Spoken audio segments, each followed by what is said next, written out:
And we are live, I believe. Let me just spread the word on Twitter and Discord.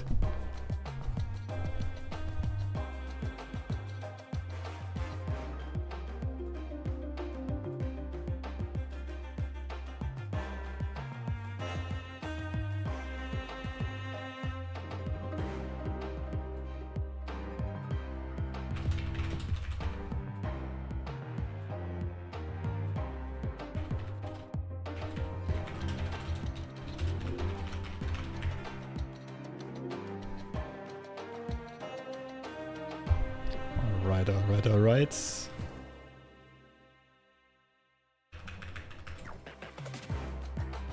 Just finishing the going live tweet.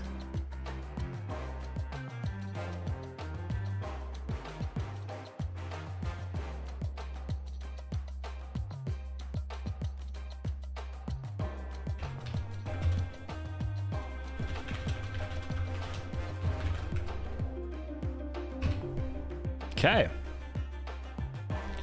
So, first deck I want to play today. It's gonna be Raven's take on Phoenix Force. I thought that looked pretty interesting. Mixing the Shuri package with the Destroy package and like the Phoenix Force movement synergies.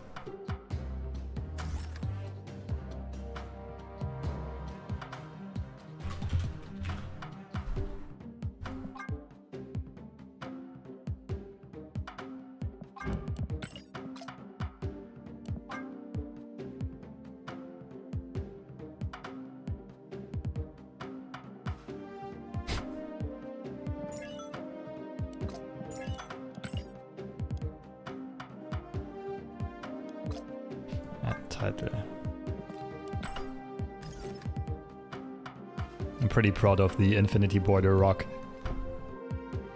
One of my favorites. What's up, Kazemian? When will you go back to Runeterra? I am not quite sure yet. Yo, Antonio, thank you for the super chat. Thank you for the support. Condenado Bijotón, verdadero campeón de Creators Tournament. Gracias. Yeah, the Creators Tournament was amazing, actually. And I'm very happy with how I played overall.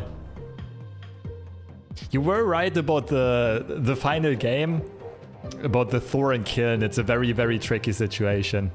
Because I didn't really know what Howling Minds was going to do, if he's going to commit more resources there or not. Yeah, I'm not quite sure if I would have done the same play again or not, but either way, the whole tournament, the whole run was so good. And I mean, it did come down to a 50-50 in the end. I got screwed by Lockjaw, but it happens. Still an amazing experience.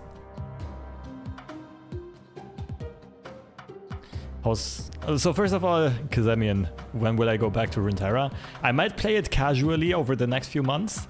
I'm not gonna be creating much content in general. Just because I will be going back to med school and I won't have a lot of time.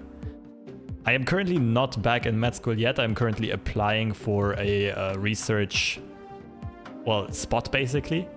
And also for a mini job that's also on psychological research. So I'll be back probably September. Like August, September, I'll get back into the medicine flow. Let's not talk about that yet. Let's not get ahead of ourselves. Today is Marvel Snap Day. So I'm definitely gonna need to figure this deck out a bit. I'm not familiar with the playstyle yet. I haven't really tried a Phoenix Force yet. Taba! It's been a while. Welcome back. Dimi plays, hello.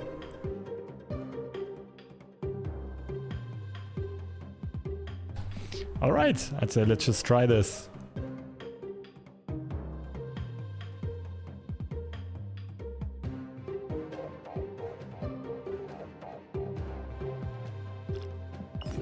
Let us hop into some games.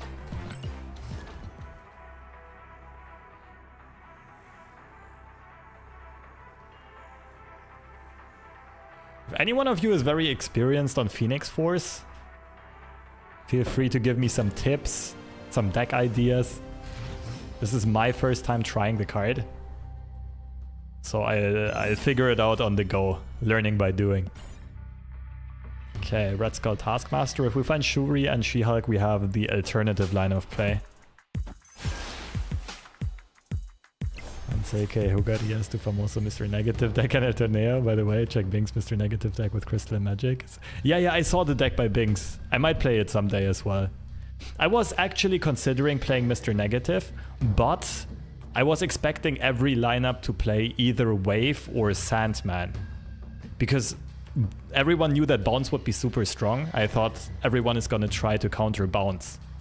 And unfortunately, Mr. Negative also gets countered by the same cards, by Wave and by Sandman, so it wasn't really a valid option.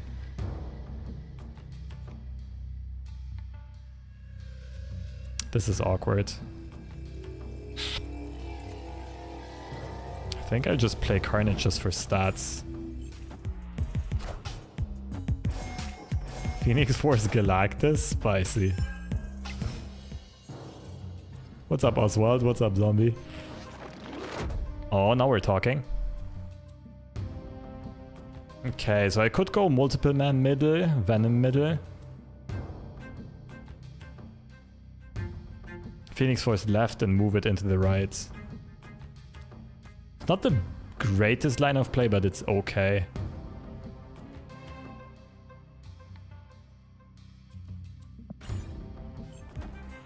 What's up, Chris? What's up, J-Lad? This tower just retreat will be... Oh, come on. No. Wait, actually Multiple Man still dies. It is now in the pool for Phoenix Force. I just need an Ashuri maybe? Ah, too bad. I mean, I can now play Phoenix Force and then move it every turn. Wait, this was actually good, wasn't it?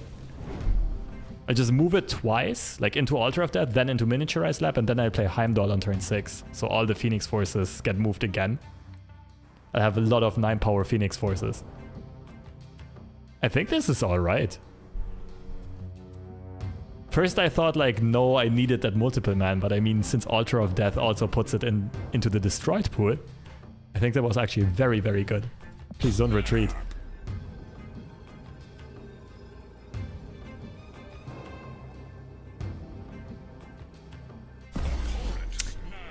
Let's go, baby. Oopsie. By the way, the camera is going to be a bit shaky today because I already sold my original desk. I'm using a different one, it's not quite as stable. Let's go.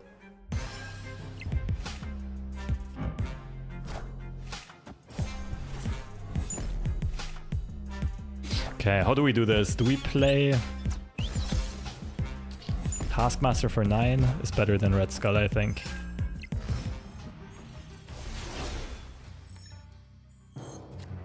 Huh.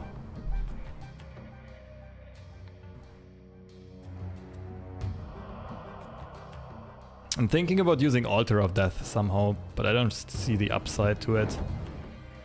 What I could also do is Venom left, it doesn't really make sense. I'm for sure playing Heimdall next turn.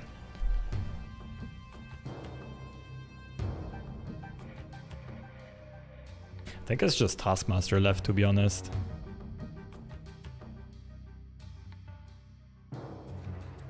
And then next turn I move...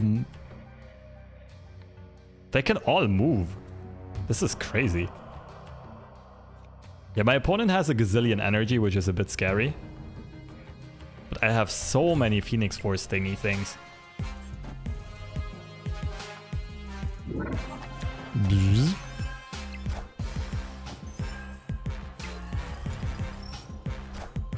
Ooh. Okay, this beats me. What's up, Jong? Greetings right back to you. Oh, but they only get one Nimrod in the middle. Okay, do I actually beat this? Oh, this one can't move anymore?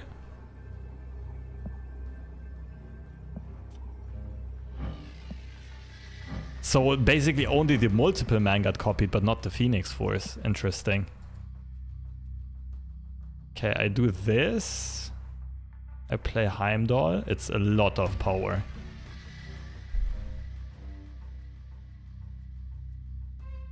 I gotta try this. There's no way I'm retreating here. My opponent probably also has a crazy power play. Something like Zola is scary. Oh, it's just Thanos? Get that weak stuff out of here. We beat this easily.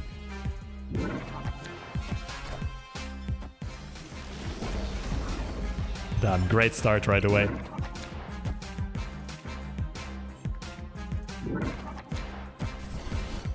In the end, the location was a huge high roll for us.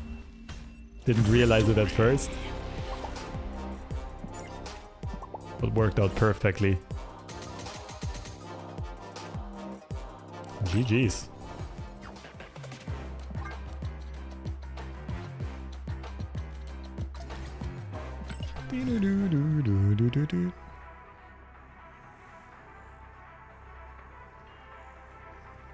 What do you guys think of the bundles that were recently offered? I'm curious about hearing some more opinions. So my personal take is that the Namer bundle is actually decent value if you're okay with spending some money on the game. But apart from that, I think I would save my money and gold just for the Black Panther bundle that's coming up soon.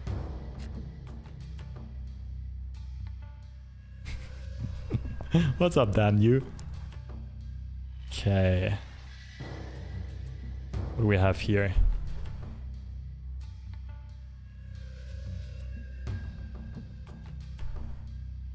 Human Torch into Venom into maybe Shuri.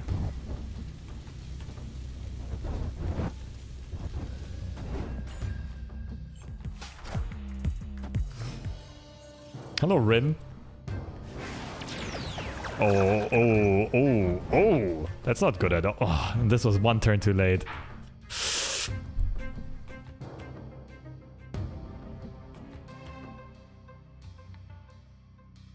Damn, what do we do now? I think we gotta change up our game plan. Oh, pff. That makes it easy.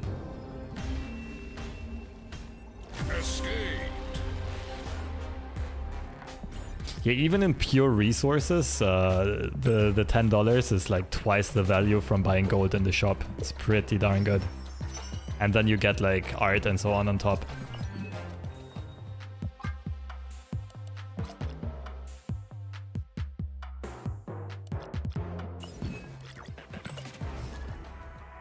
I never buy bundles except for a few specific characters, just the battle pass for me. Yeah, I'm still on the edge about buying it or not buying it.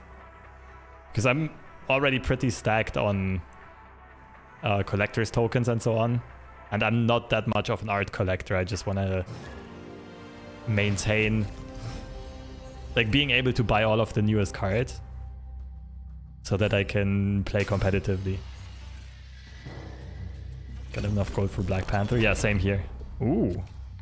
Hulk Buster. Okay, let's see. Still need some combo cards here. Not quite what I was looking for. What do we do? Hulkbuster, Venom, Phoenix Force, Zola.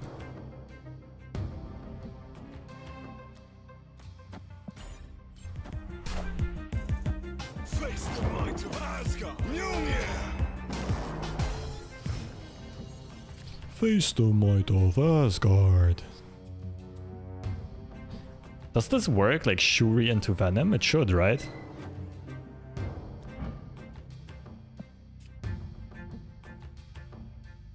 And then I just play Taskmaster on the final turn? Or Zola?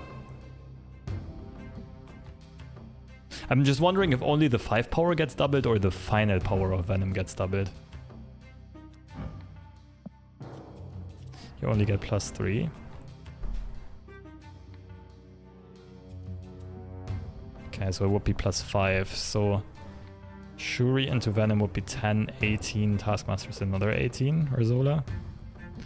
Compared to Venom now 11, Phoenix Force 12.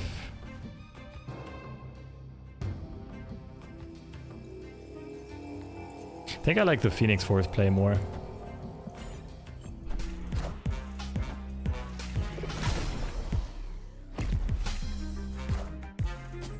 So we're probably up against Lockjaw. Yeah. Okay, we're up 1 power. That's very annoying for them to deal with, because they're out of small cards in deck. I could snap just based off that.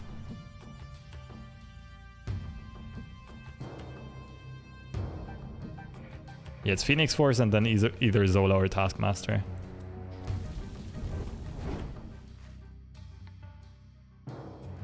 This looks very snappable to me.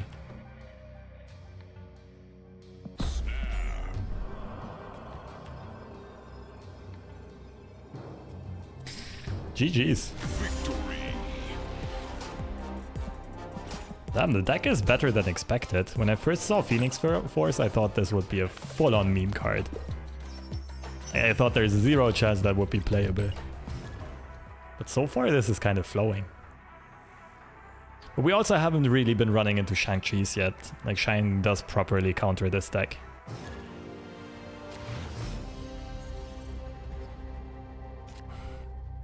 Okay.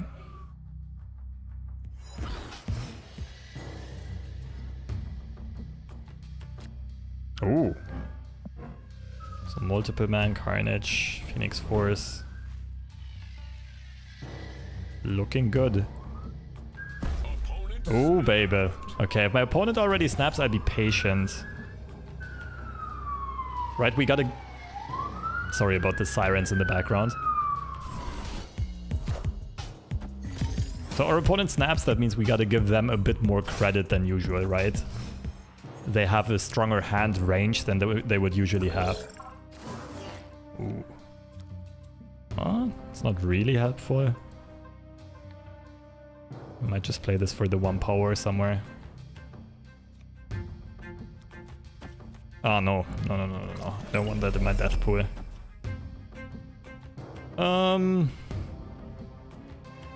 Sure. I'm just thinking if I should play this somewhere else to keep space open for Zola.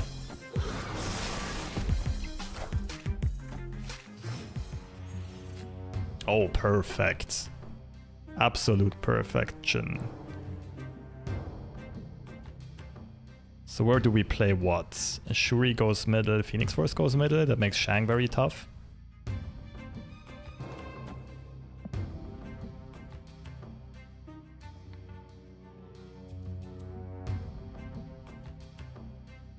Yeah, we definitely snap back. Totally agreed.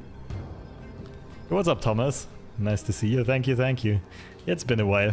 It's good to be back.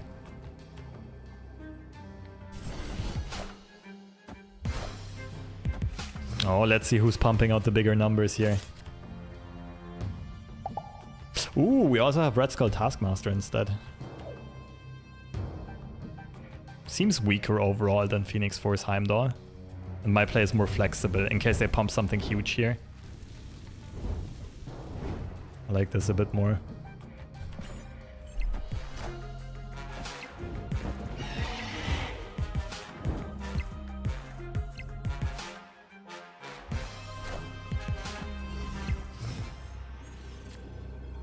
Okay. Well, we actually cannot beat Taskmaster.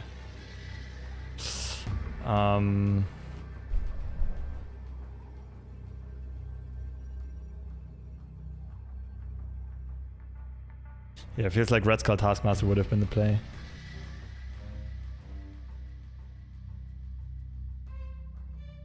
Question is, are they gonna have Taskmaster or not?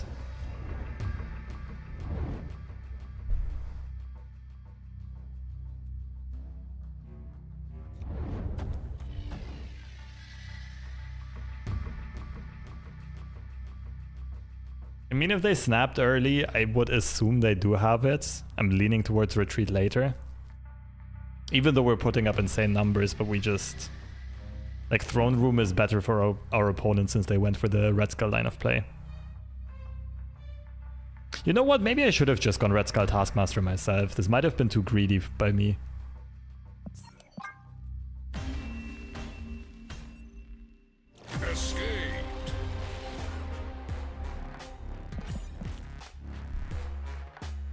Ooh, Infinity Split, Red Skull.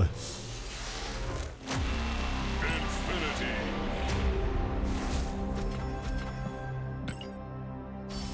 Okay, I'm just about at the pity timer for a Series 4 card. That's why I keep upgrading my cards. Almost guaranteed to get one.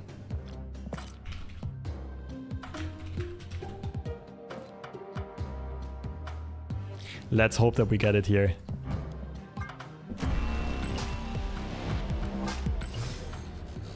After all this time, Shuri is back into the meta. Yeah, Shuri is gonna be a sticky one though. Because her effect is on the edge of being game breaking. You can build ridiculous combos around it. Master mode?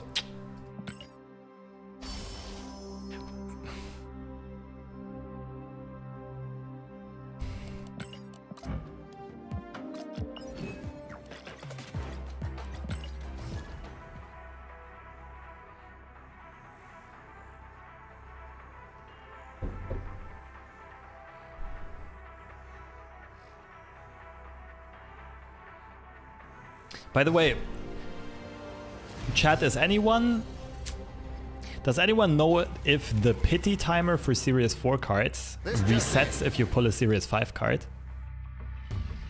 Because I think it doesn't, but I'm not certain about it. What's up, Child of Saturn?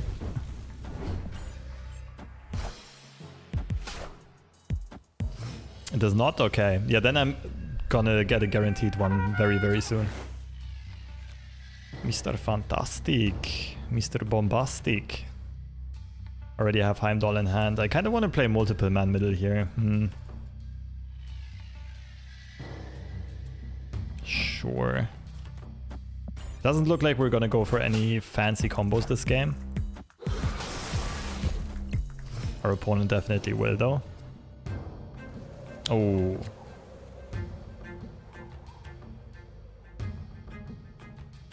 You know what? Maybe we do have to go for a back-to-back-to-back nut draws here. I need Carnage or Venom now, then I need Phoenix Force next turn. What? Oh, Jesus.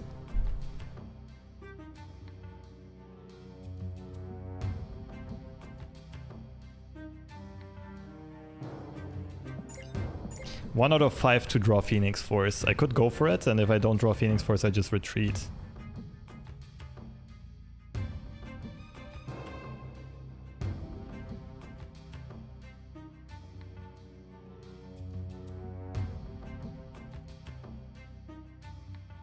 Yeah, I don't really have other plays that make sense.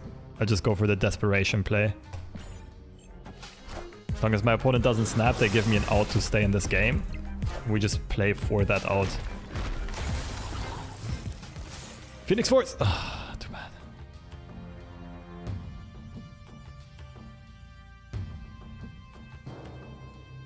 This hand is awful.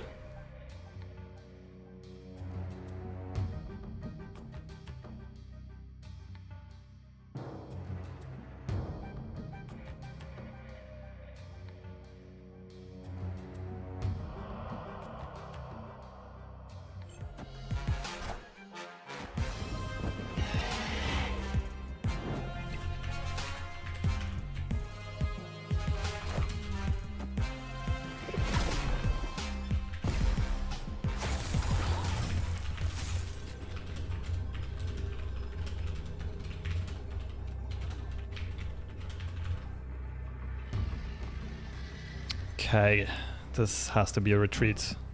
Yeah. Not much to be done here. I'd save some time, I click retreat now. Escaped.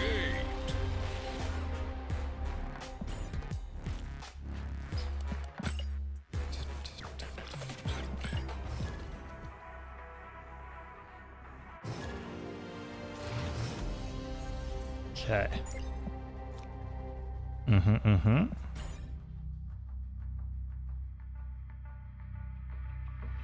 This deck is so interesting because it plays like 3 or 4 different combo packages, but you only need 1 or 2 of them to really pop off.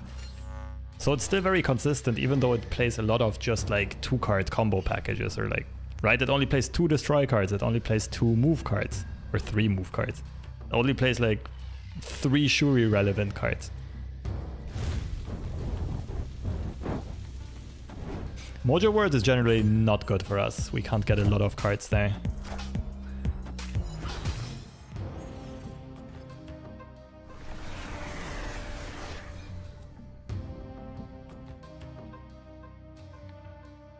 Hulkbuster first, then Carnage.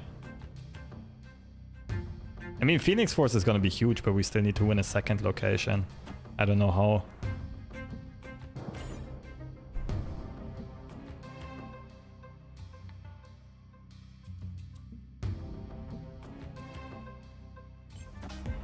Taskmaster, maybe?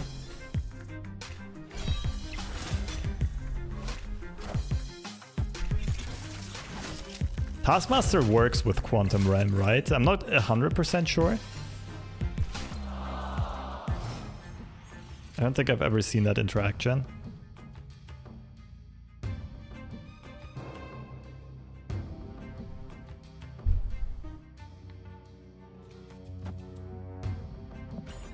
Taskmaster gets +2, yeah, that's what I thought. Okay, our Phoenix Force should outgrow the Dracula, I think. Phoenix Force is gonna be 24. Opponent snapped. Taskmaster, just in time.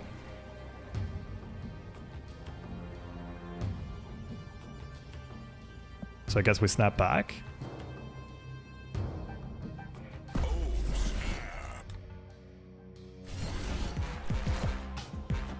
Oh, that could be scary. That's fine. We just need Apocalypse to not go to 24.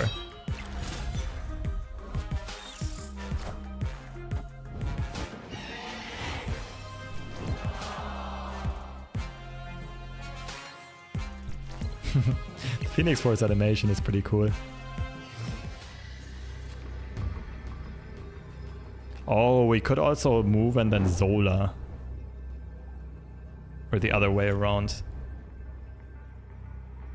Yeah, but middle is so easy for my opponent to take. How many cards do they have in hand? 3. The issue is if we tie, they win on tiebreakers because of Mojo World.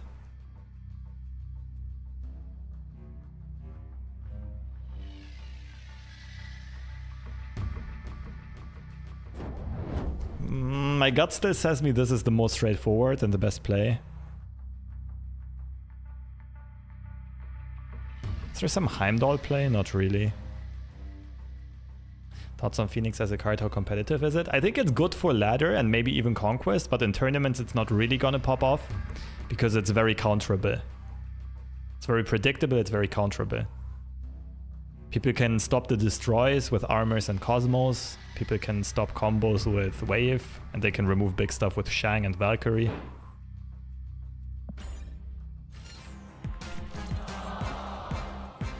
What's up, Gwyn? Where have I been? Just around the block.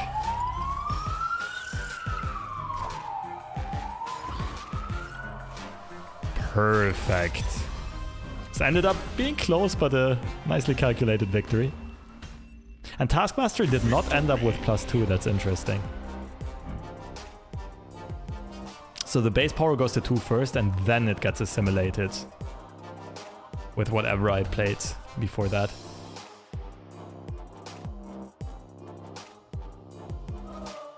Welches Modul von Medizin fällt dieser Stream? In which part of medicine does this stream fall into? I would say probably like something psychology related. Predicting people, reading people. Maybe a bit of neurobiology.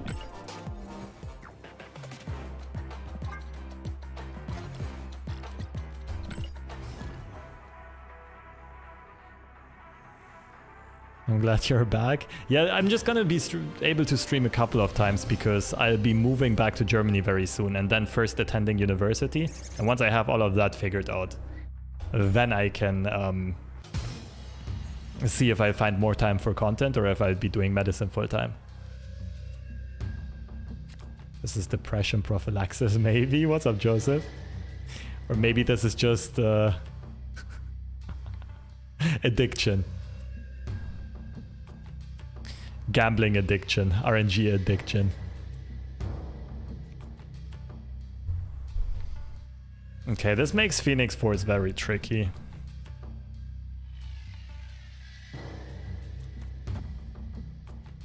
We might just not go for Phoenix Force this game.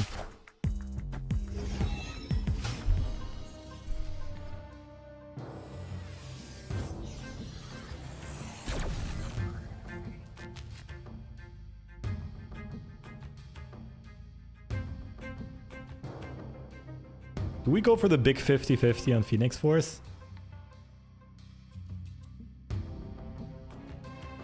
I kind of want to do it, just for the lols.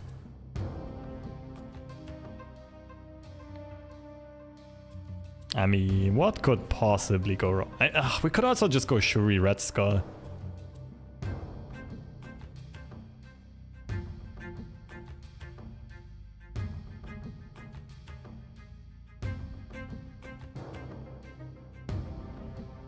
You know what? Let's get some cubes.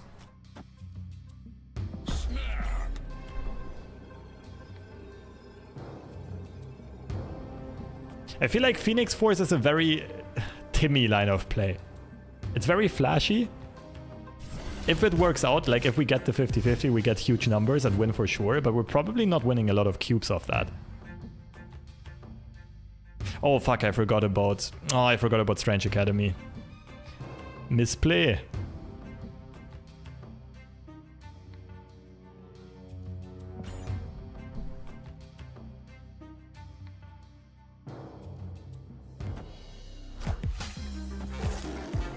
What is that deck?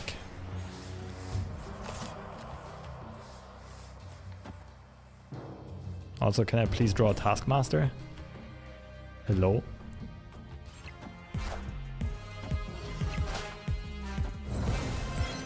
Okay, Shang incoming. I should probably retreat here.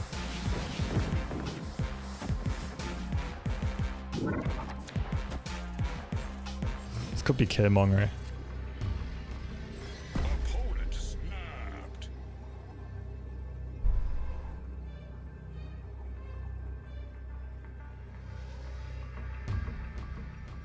I mean, I still just lose to Shang. There's not much I can do. I can try to Zola, but I only win 1/3 of the time.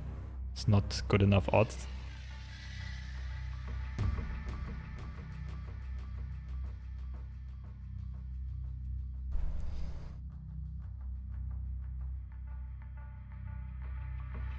If it was 50-50, I'd go for the Zola, but here I don't have the odds to stay in this game.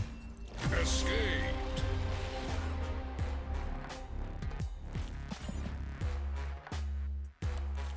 By the way, for those of you, a little bit of educational coaching here. In case you're wondering whether or not it's worth to stay here, you just do a quick pot odds calculation. It's a concept taken from poker. Right now the game, or our opponent asks us if we want to invest 6 cubes to win a total of 16. So the ratio we get is like an 0.375 investment. We have to pay 37.5% of the pot, basically. So in order for that to be worth it, we need to win more than 37.5% of the time. Right now, our chances are 1 out of 3. It's 33%.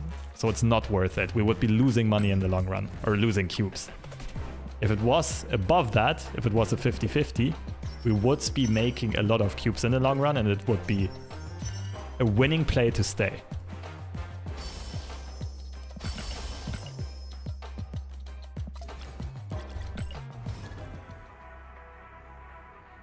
But since we assessed our odds correctly, this is a winning retreat. It's a retreat that actually saves us cubes, where a lot of other people would have not saved themselves cubes, if that makes sense.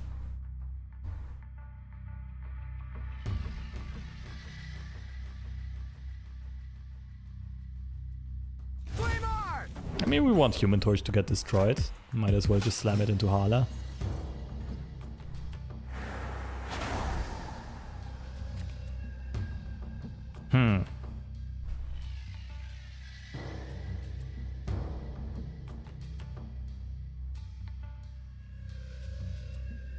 I think I go for Carnage already, so that I have the option of Shuri into Phoenix Force if I draw it.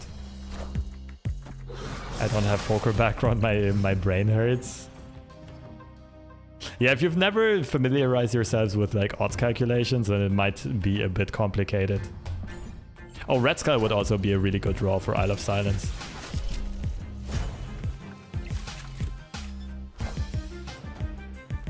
Ooh, also a slick play.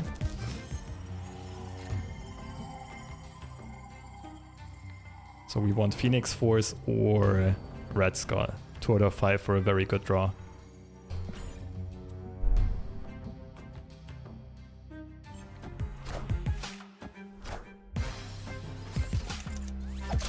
Kurwa. Okay, wait, I'm confused.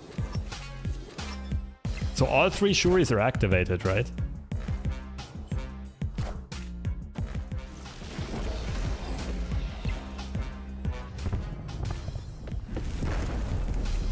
Also, this is just Galactus.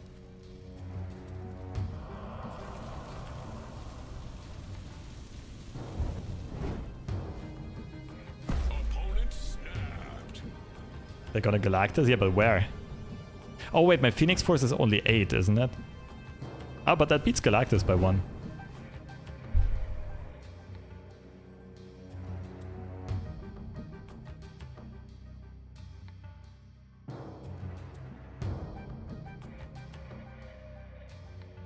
Don't I just snap back here? And what are they gonna do?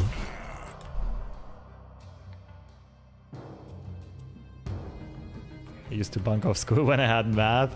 Yeah, I mean, I get it. But like, these kinds of concepts do help you to make more accurate decisions for sure.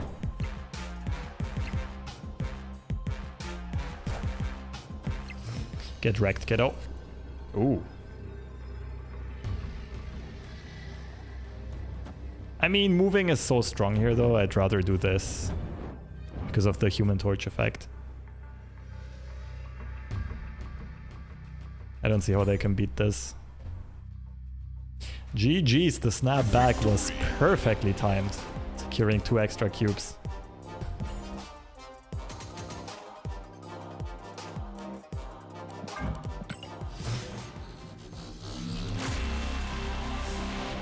Animated frame. Not torch though? What do you mean it was a Human Torch? Just got doubled by Shuri, that's why the power looked so weird.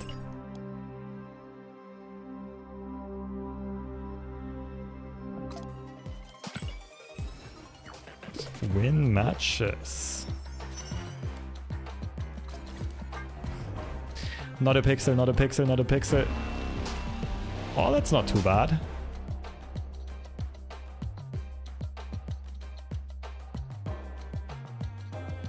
It's not anime Sarah level, but it's alright.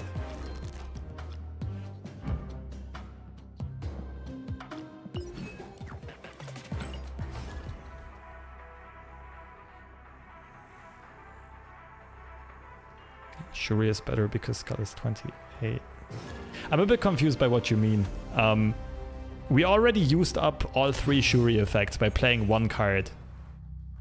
Right? Because the way that Shuri is worded now, if you play your next card here, double its power. So for one of the Shuris that did apply, for the other 2, we didn't play the next card there, so it's gone.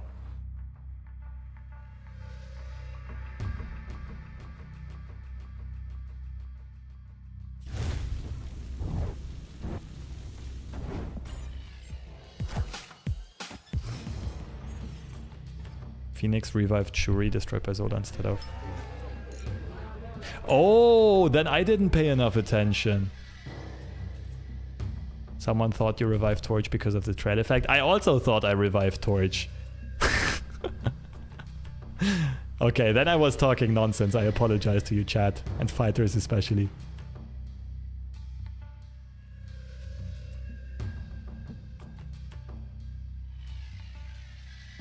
So we could curve out here, but that only makes sense if we do draw Shuri. I think in this case I'd rather wait and play Hulkbuster. Ooh, that's not good. That's why the move on Red Skull Ride confused me. Yeah, in hindsight it also confused me. Oh, come on. Come on.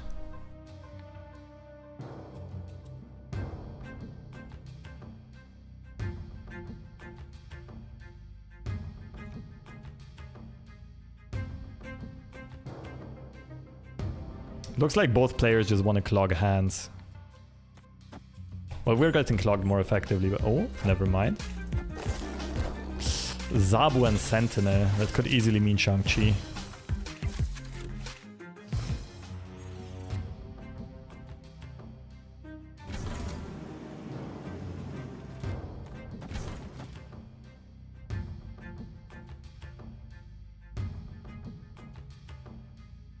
I don't really like this. No, I'll run.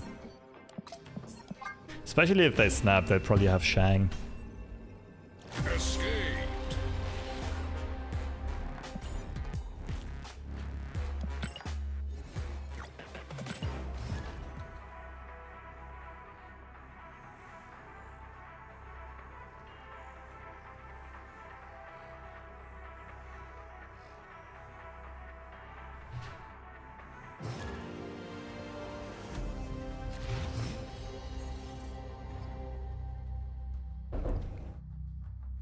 Okay, this location is generally annoying for us, but as long as we can destroy Human Torch somewhere else, we're still okay.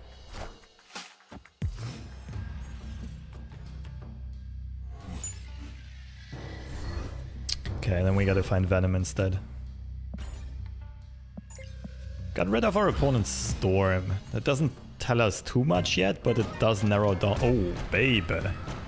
Oh, baby. Sometimes you just high roll.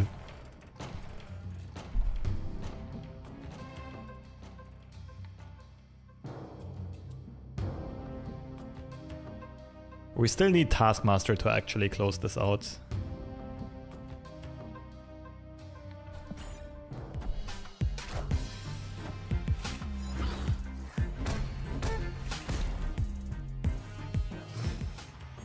Opponent snapped. Fairly sure we're snapping back. This looks like a Surfer deck. We can get wrecked by Goose or Juggernaut, kind of. I think I wait one more turn before snapping. The question here is Shuri left or Shuri right? I think Shuri left makes the most sense. Oh, Shadow King could also be scary. Dazzler, what? Storm, Dazzler, Cosmo? You're tripping.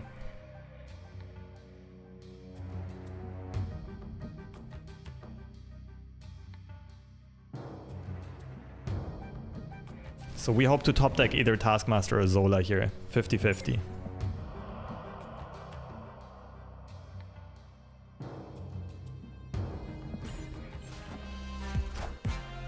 Fuck.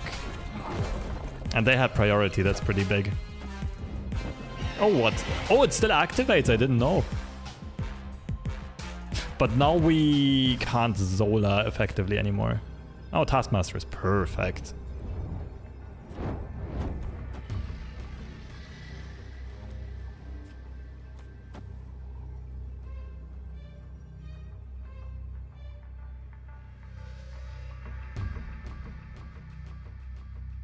They just monger you. Is this a 1 cost right now or is this a 6 cost? It's a 1 cost? Oh shit, okay.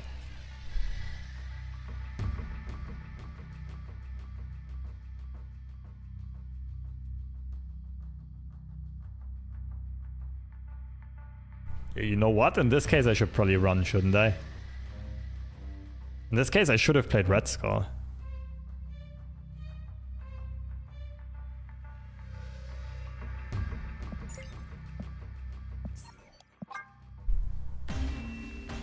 That's good to know. But okay, Phoenix Force is more counterable than I thought at first. Lots of angles to interrupt all of the... Like, if you get the Phoenix Force combos off, they are very strong, they're almost broken, but they're very counterable.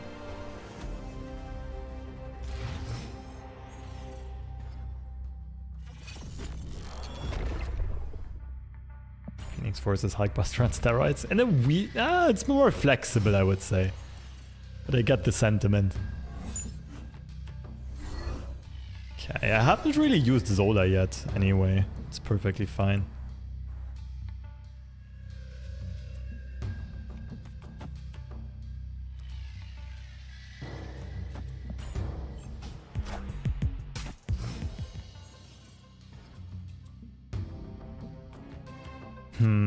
What do we do? I think we just Hulkbuster multiple, man. I don't think we go for the destroy here. This is much more flexible. I'm also inclined to snap here. We got rid of our opponent's wave.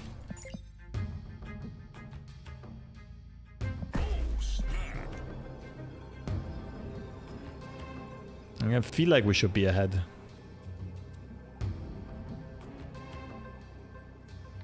Even though we don't have the full combos, the dream combos.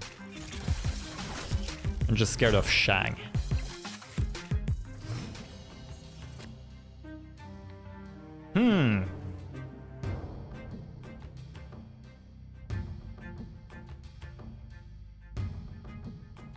Well, now this just looks like Phoenix Force action, doesn't it?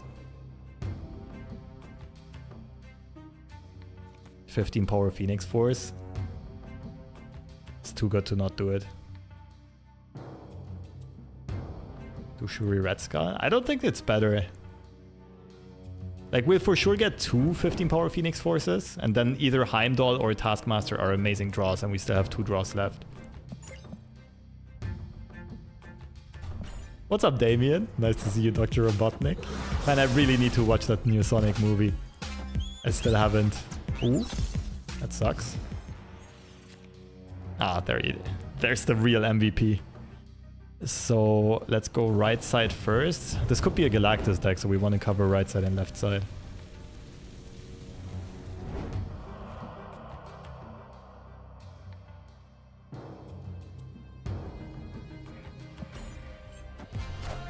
Or the studies. Alright, I'm currently still looking for projects. I still need to move back to Germany. I'll be back at university like August, September. It is Galactus. But since we have priority, we'll cover all the locations. This could also be Destroyer.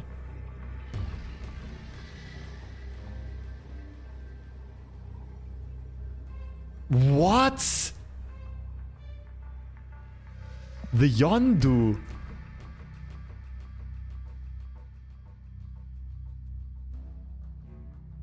Oh shit, I didn't even consider that.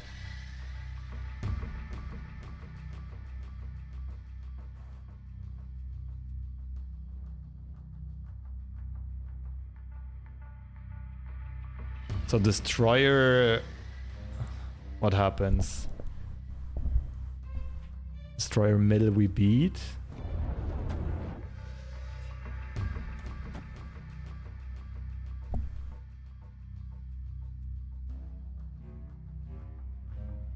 Destroyer left and right we beat. Venom Carnage we lose to, I think. I want to try this though. Damn, I did not know that Yondu could fuck us over like this.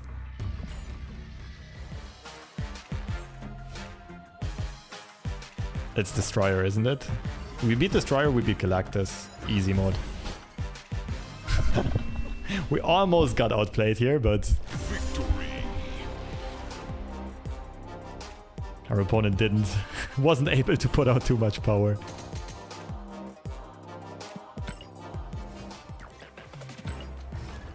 Wish you the best of luck with studies. I'm at work. Wanted to say hi. All right.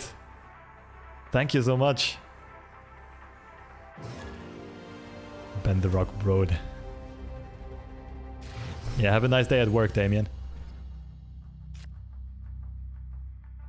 Ooh, that's quite the curve. But it doesn't quite align with Hulkbuster, at least.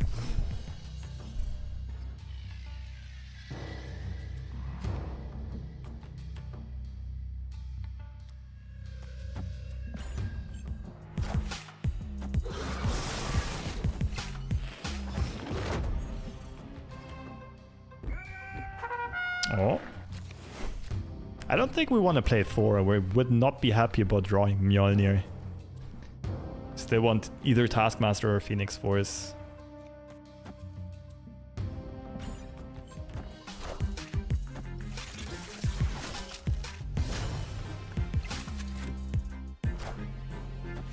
Brood. So good chance this is a Surfer deck.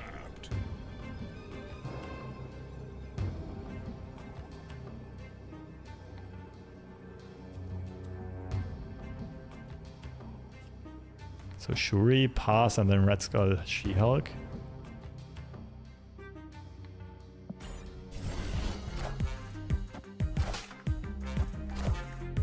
I'm confused. What is this? Unlucky. Huh?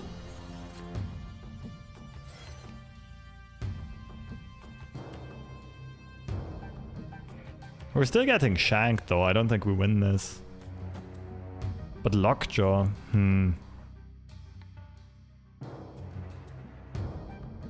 Maybe Heimdall left is gonna be the play.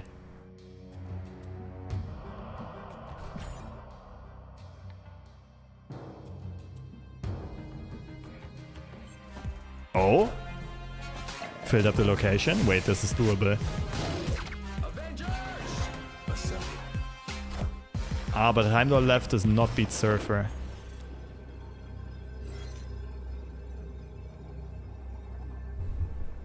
So what do they play? I don't really know this type of deck. Do they play Shadow King?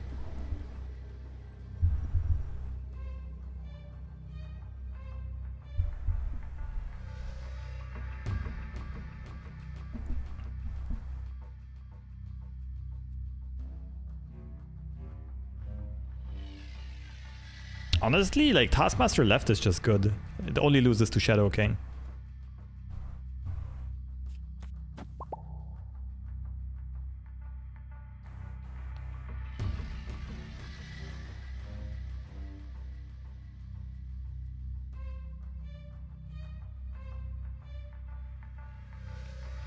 Heimdall is cheeky, but it's just not enough power against Silver Surfer.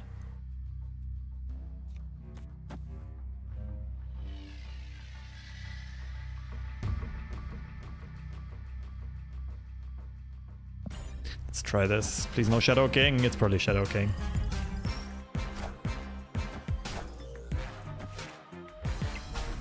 $50-50. Please no Shadow King.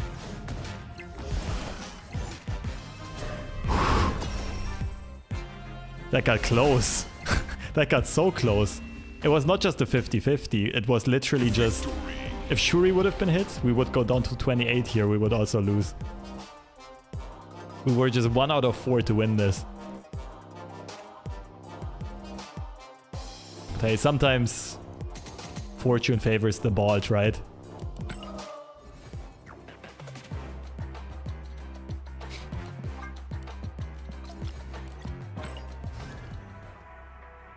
Weird deck. Yeah, Lockjaw Roulette. But like playing Lockjaw and Brood in the same deck is brave. Huh, it's kind of cute what they did with the username. Okay, since we don't know what we're up against, I prefer to destroy multiple man with Carnage. You know what? I could destroy both. Have Carnage be a bit bigger.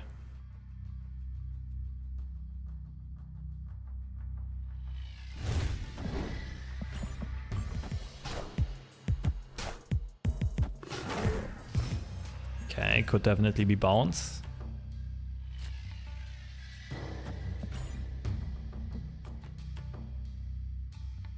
Okay, but we really need Phoenix Force here.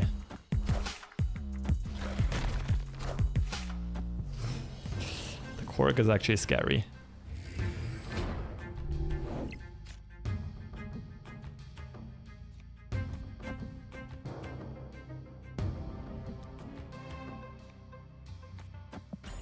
Come on, Shuri into Phoenix Force, easy game.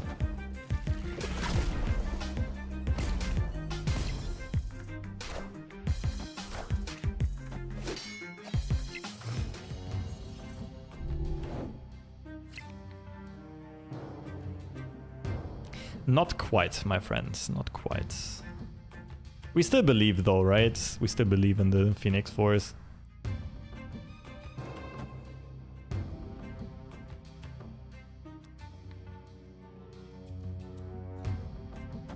Could pass discount She-Hulk, but like realistically speaking, we only win this game if we top deck Phoenix Force.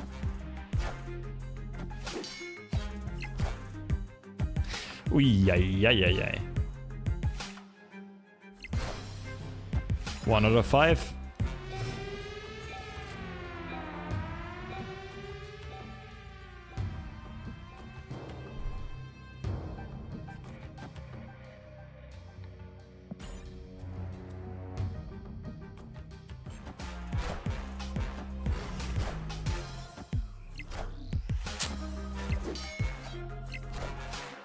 But our opponent didn't snap, we can just retreat for 1, it's fine.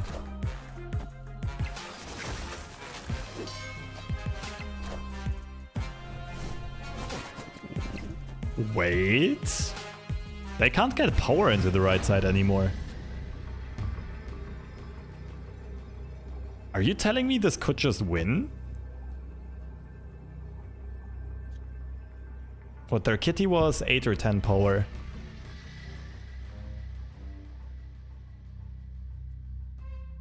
So depending on if they go hard on the left or if they spread out power, we could actually just win with Taskmaster.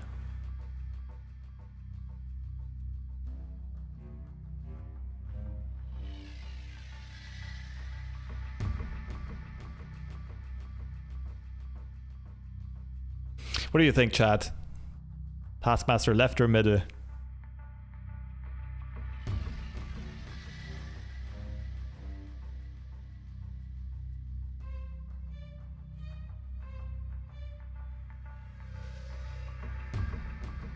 Like, the question is just if they're gonna spread out power or if they're gonna invest everything into the left. A little bit of classic rock, paper, scissoring.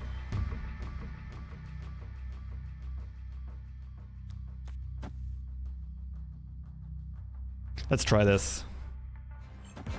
Oh, winnable. Kitty middle. Kitty middle.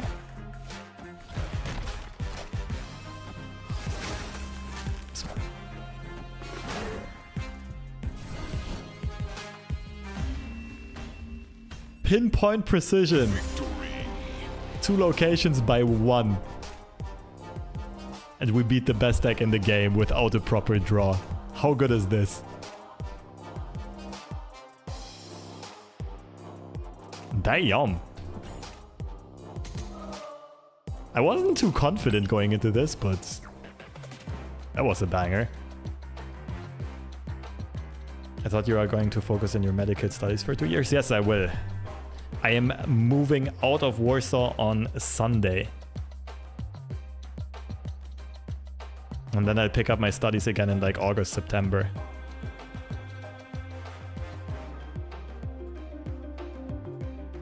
They did not math that out, put too much middle. Yeah, well, they didn't know that my Taskmaster got hit by Iceman, right? Maybe they were thinking about Taskmaster plus a 1-drop, and they wanted to cover that.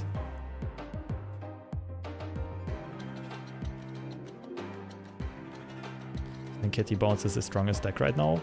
Yeah, without a doubt. But only in the hands of the right players, like if you know how to play it. To me personally, like this feels like the best deck in the game.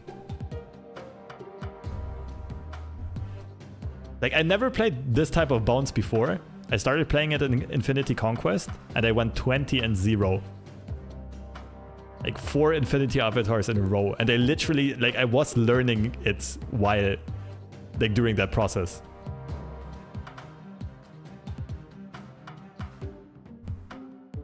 Because if you're aware about what counters your opponent can have, you can play around them so effectively. It's crazy. I feel like even if your opponent tries to hard counter your deck, you'll still have around 50% win chance. Maybe a bit less against some hard counters, but like you always still have game. Kitty Bones with Iron Man, also very good. I just like that one the most. I'm not quite sure which one's better because I haven't really tried the other versions, but this one just felt broken, like actually broken.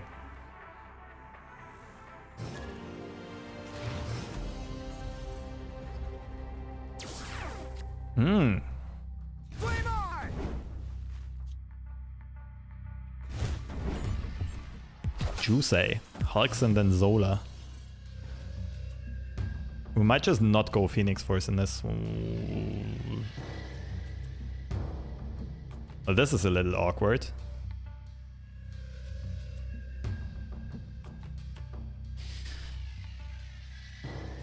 I think we play Carnage mid, because if either Heimdall or Zola gets pulled, it's very nice for getting more Hulks. Venom is the only bad pull. Snappable question mark? Probably. We gotta snap before Zola or Heimdall get pulled. Afterwards, it's too obvious.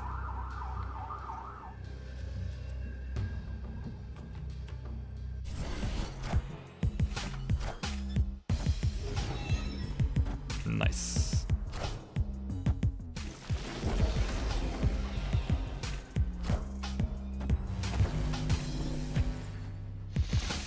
Excuse me. What is going on? Okay. Let's plan this through. Venom. Shuri, Phoenix for Zola. GG's.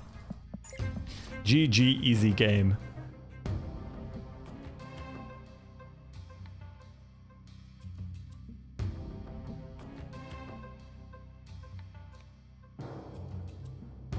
Question is that actually enough to win? If my opponent gets a ton of Hulks, this could be tricky.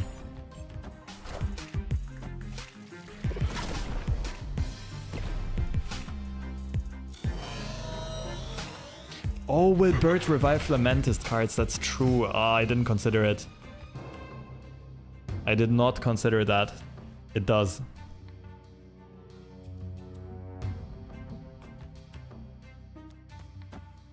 Well, let's see how it goes. It's still the best play for sure. Because even if Phoenix Force pulls something that's not that big, we can just move it to this side and then Zola. Not anymore. Maybe Phoenix Force into She-Hulk. We're playing against Surfer again.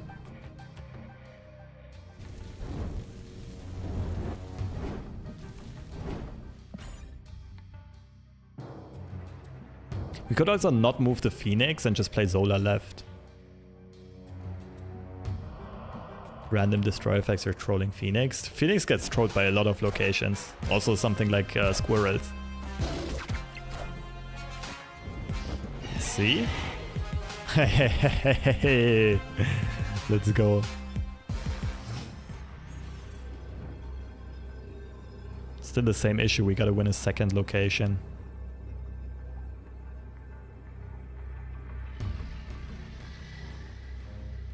They can only play Surfer middle.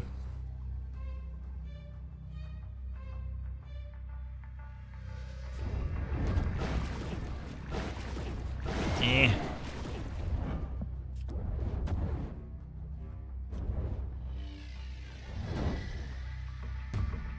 $18 versus 23. We would lose by 1 to Surfer.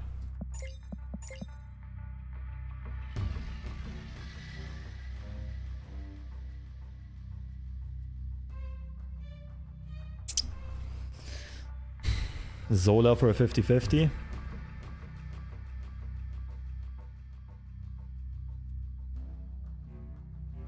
What if we leave Human Torch left? We Zola. Shuri gets hit, we lose. If one of the other two gets hit, we probably win.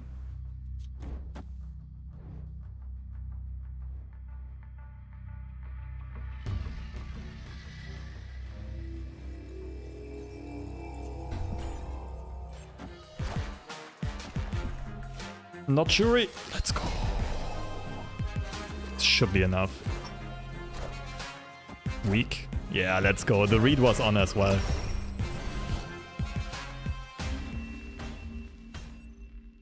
Victory. GG's.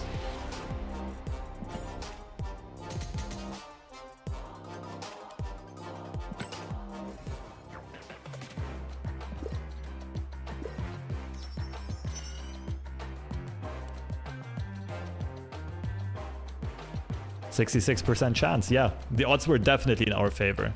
Even for snapping, it was great. This is like one of those situations where a lot of people would be afraid to snap. But snapping there, if we wouldn't have snapped yet, then snapping there would have been very, very good, like plus EV. Maybe not on turn 6, probably on turn 5. But these kinds of snaps are something that a lot of beginner and intermediate players miss, and that's why they are stuck below infinite rank.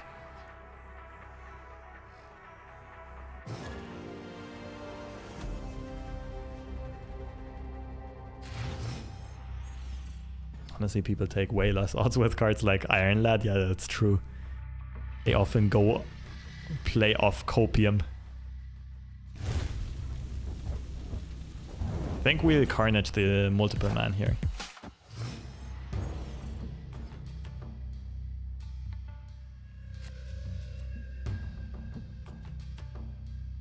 Opponent snapped. Interesting. Means they probably play some type of Killmonger or something. What's up, Antonia? Is Phoenix strong? It's alright. Oh.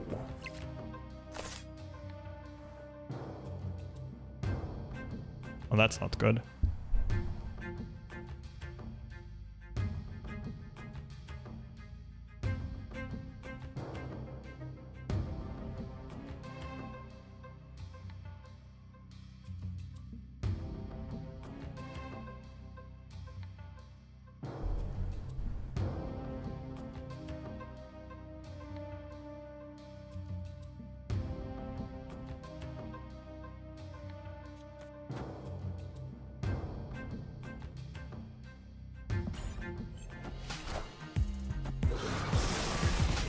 Some of us have taken too much one outers at the river. Yep, well said. Some take way too many one outers. Pretty big 50-50. Right now my plan is to play Heimdall on the final turn, so Hulkbuster and multiple man would be pretty big.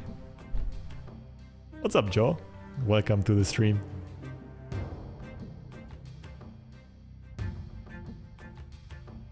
Phoenix is not infinite card. I'm not quite sure what you mean.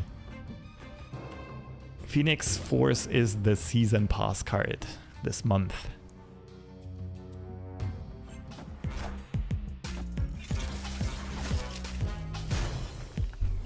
Okay, won that 50-50. That's pretty nice. We can deal with Nebula.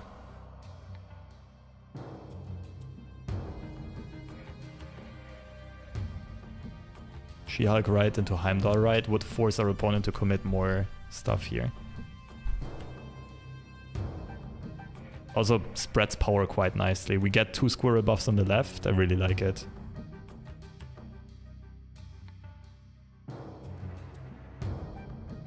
The only issue is we probably won't have priority on the final turn. That's really sad. That means we can easily get shanked on the right.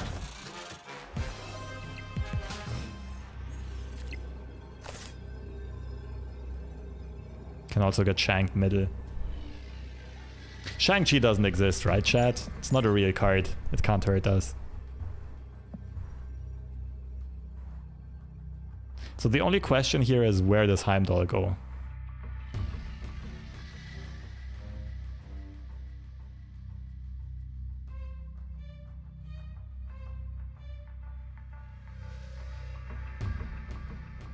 So my best guess would be they Shang right. Play Heimdall middle. We keep multiple man. We get Carnage. Go up to 26.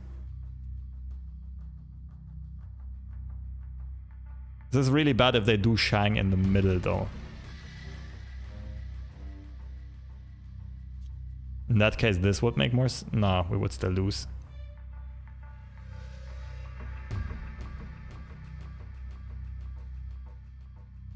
Heimdall right, they play Shang right.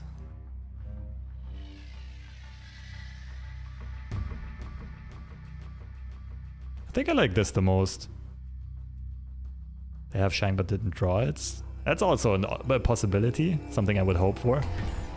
Yeah, it's pretty tough between Heimdall mid and right. Ah, damn.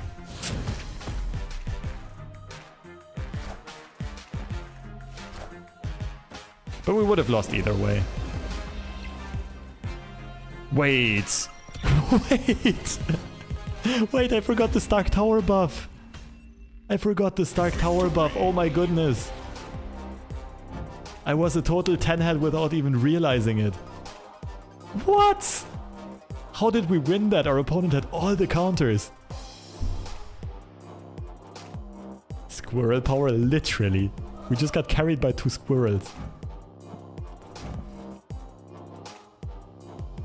Wow. Wow, that was a good game. Machst du nicht mehr Twitch? I still do Twitch, but you're not allowed to split stream anymore. So I can't stream simultaneously to Twitch and YouTube.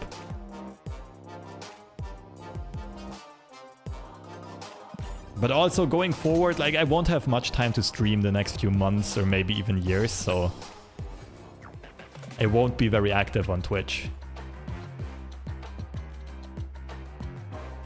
Yeah, that was a great game.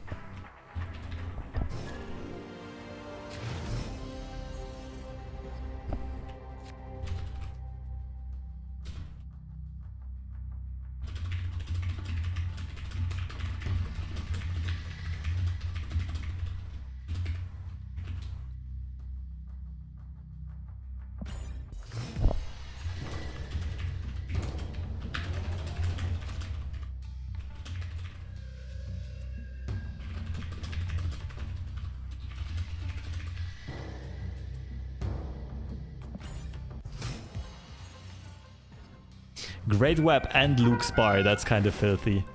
Great Web is generally good for us if we would have drawn our movement cards. I think this is just a morph kind of game.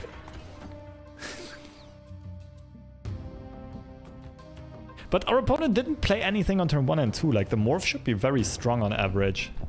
Opponent snapped. I'm definitely not retreating. Get out of my face.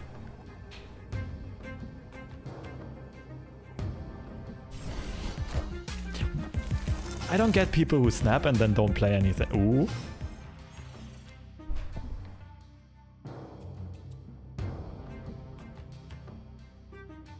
Lovely.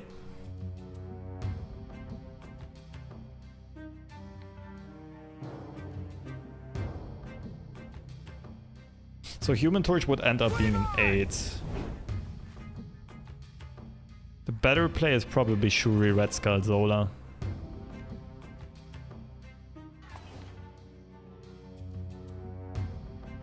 There's not much of an upside in passing here. Kill Torch. We don't have Phoenix Force in hand.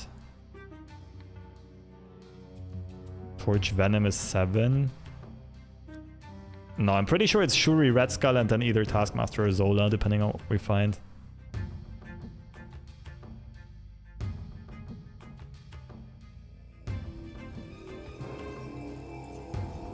I'm wondering if I should snap back here.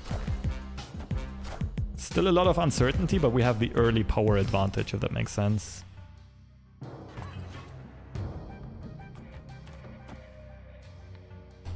I really wanted my Shuri to get moved.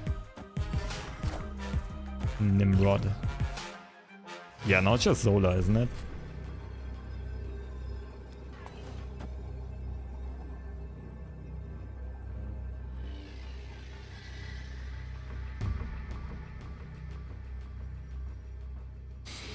So we can still lose if our opponent has multiple destroy triggers. 14 power Nimrod.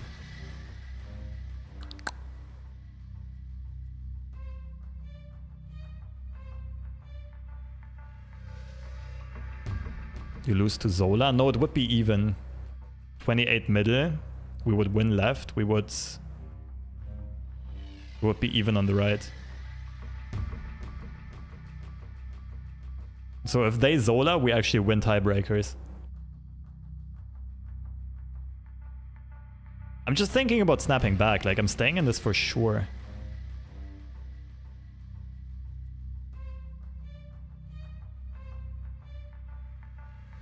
Oh, snap.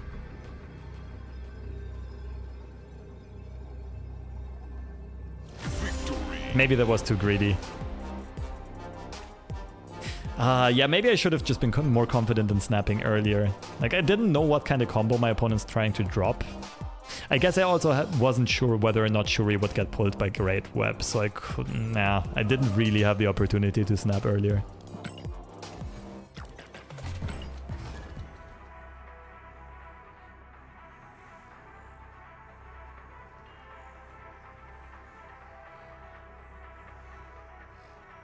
Skull is not guaranteed to be pulled.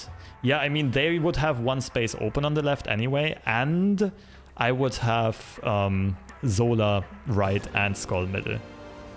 So that's also a 50-50. Peter Porker, but not the real one. Love the enthusiasm.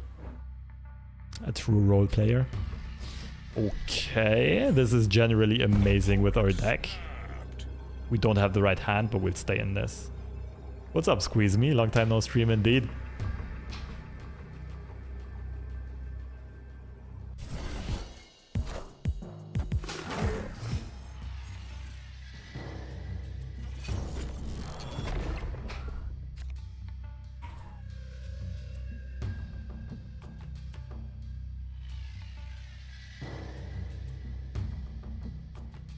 Is it just multiple man left, Venom left, Phoenix Force left, Taskmaster?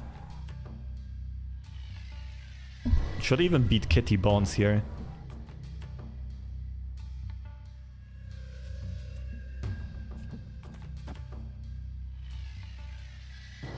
I wait one more turn, I see what my opponent drops. I mean, Kitty only wins in one location and we have huge stuff in all three. Unless we get screwed here. But wait, we play Venom first. Phoenix Force is a great pull, Taskmaster is a great pull. Carnage is meh, Heimdall is meh.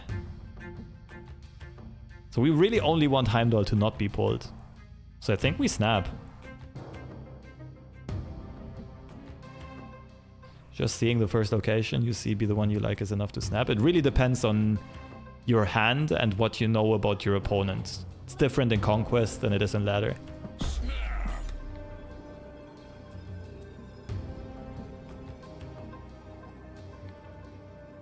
Like, if I was my opponent, I also would have snapped with Bast and Kitty Pryde in hand. For me, it didn't really make sense because I wasn't playing a card on turn 1.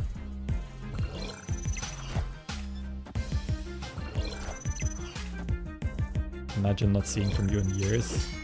Have an accident and go to a hospital here. Okay.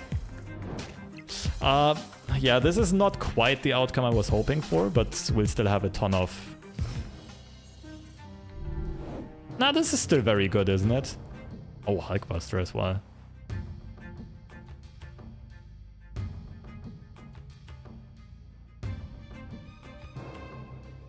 Okay, so we need to plan ahead and think about where we want everything.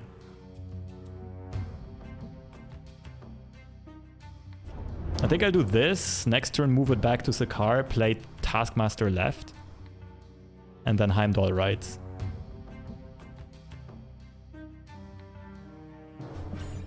Yeah, the snap timing was perfect because Sakaar is disruptive to our opponent, and for us, most outcomes were fine or good. Heimdall would have been the only one that would have like disrupted our combo.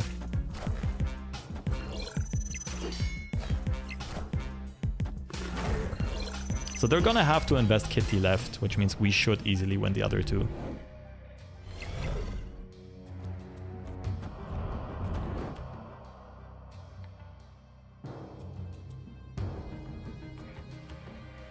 Buster first, then move.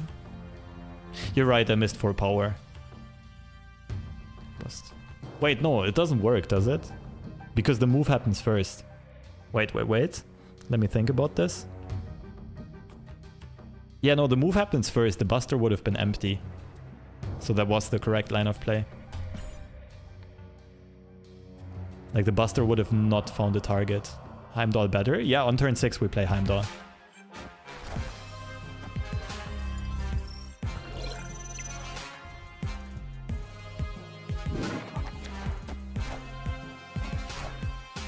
Let's see if they stay in this, I'm curious. I don't think there's a real chance for them to win. But you never know. Ah, I think that means they retreat. I can even do this first and then play Heimdall, right? It's crazy if you get an early Phoenix Force. This deck can pop off so hard. Please stay for the content, for the copium.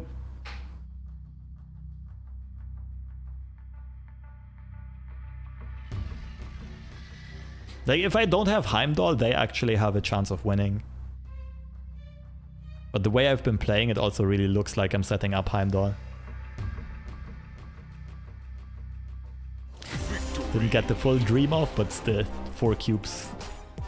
Due to accurate snap timing. GG's.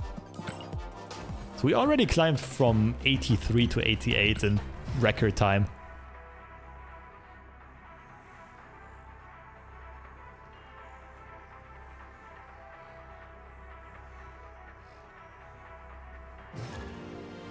This deck is kind of legit if you find the right play patterns.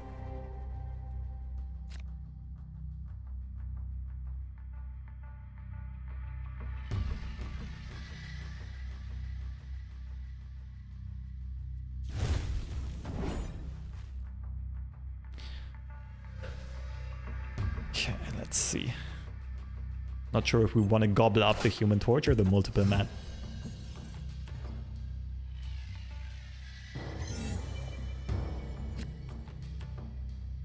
Or maybe neither of the two.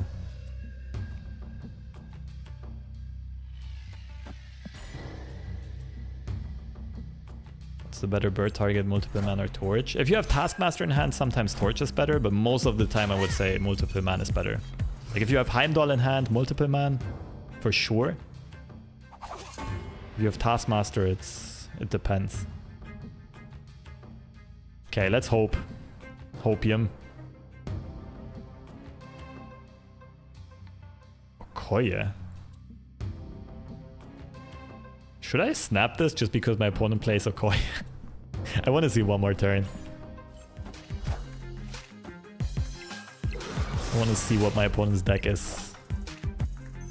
Okay, Phoenix Force pool just got Giga wrecked. Ikaramba.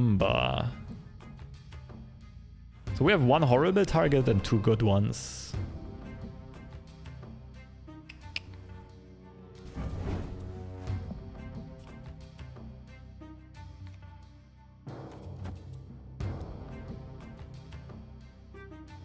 We go right side or left side?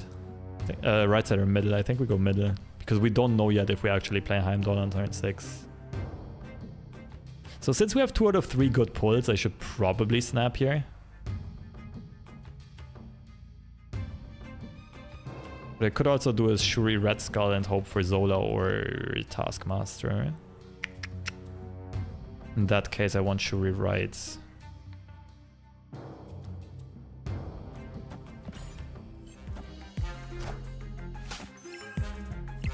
What is Okoye doing in your deck? I don't get it.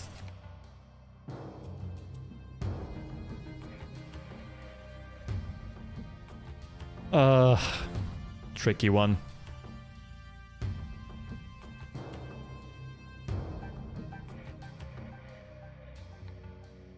I think we'll go for the Hopium Phoenix Force.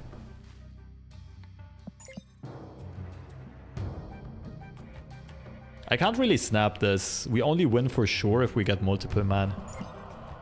If we get Human Torch, we're not certain. If we get Ninja, it's probably a loss.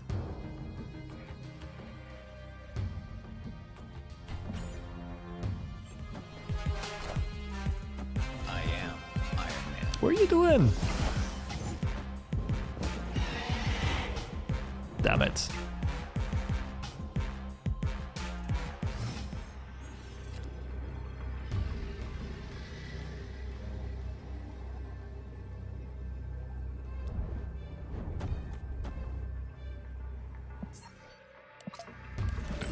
My opponent's opening is so weak, I don't really want to leave.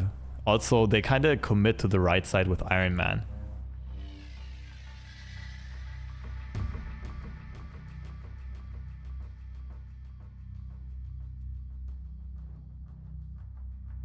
Am I scared of Shang? I think so.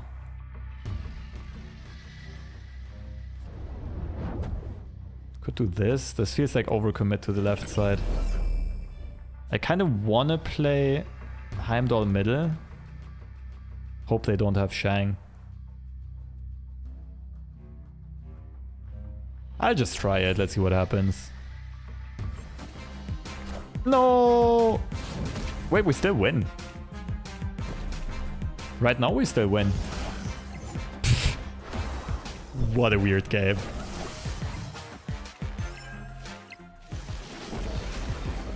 What a weird game.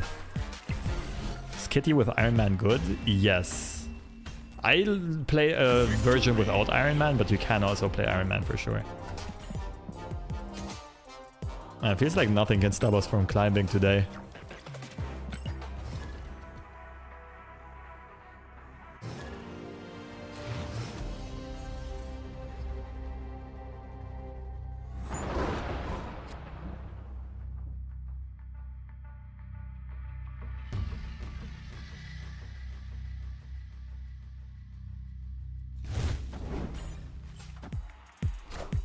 Ant-Man.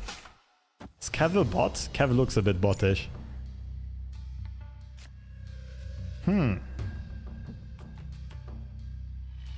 just go for a Venom spam.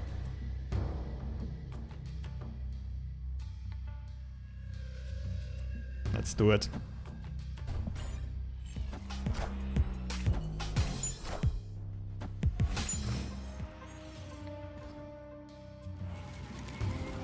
Live from the Daily Bugle. Ooh, that's scary. I can go Patriot into whatever.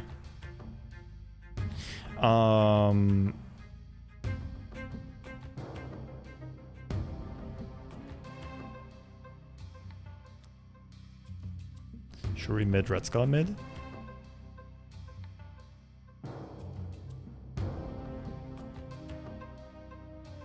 Master, that feels weaker though. 5 power Venom.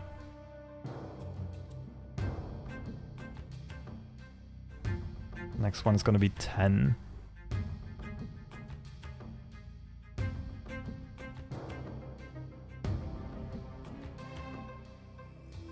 Well, we for sure start with this, then let's see what happens.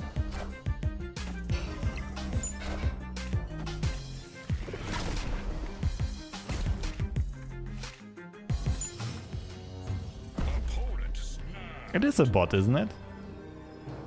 Was a very bottish snap. So what else could we do? Carnage now. The next turn... Sorry, I mean Venom now. Next turn Venom, Carnage.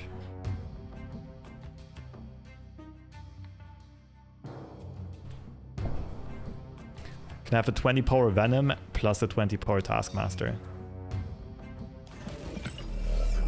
I think the Shuri line of play is the same, just a bit stronger.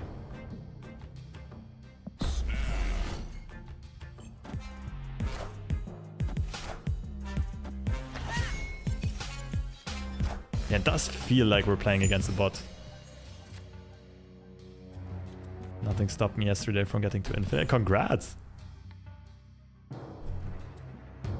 Lots of bots until the 90s. Yeah, maybe it's because it's still early season. Maybe Second Dinner just wants people to play more Conquest.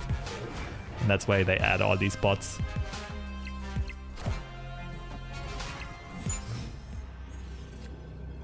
Okay, I would assume that this just wins. I don't really see how we lose.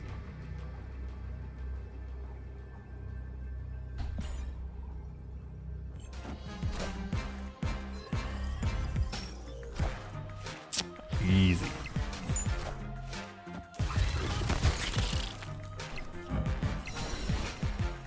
But they did upgrade bots so that, like, the card arts now make sense. They don't have just inked or just gold splits anymore without shimmer.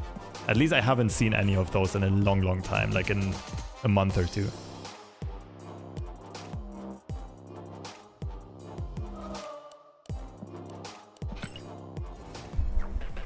By the way, chat, I will be playing a bit more Marvel Snap, but later on we'll be checking out a new card game called Ariokan that is still in closed beta. And you guys will have the opportunity to play against me on stream if you want to. If you want to do that, you need to download the game first, of course. You can get a key to the closed beta through their Discord channel. I'll just post a message in the stream chat real quick. You can also find the links in the stream description.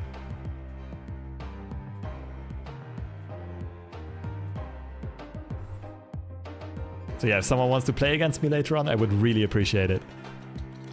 Should be a lot of fun as well. But first of all, let's at least hit the 90s ranks.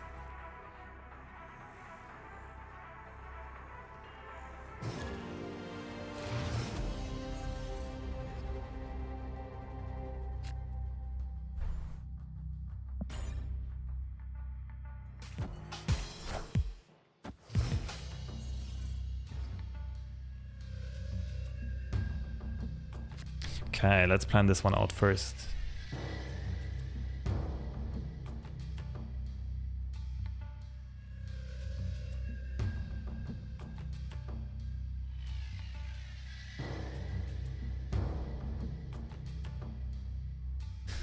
Okay, it's for sure multiple men into Carnage, and I think we want these two to be left to get more Stark Tower buffs. Right now we don't really have... I am Ego. Well, This is my domain. here goes nothing. What? I wanted to snap, come on. What kind of person just retreats on Ego? I didn't, like, nothing happened. It was still for 1 cube.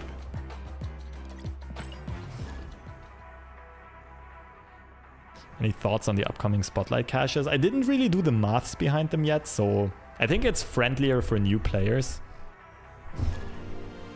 which is generally a good thing. Might be nice, I don't know. Sinister London is interesting with our deck.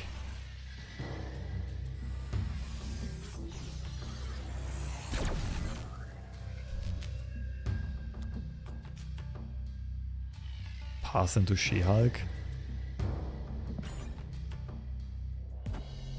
Good location for us, but horrible opening hand.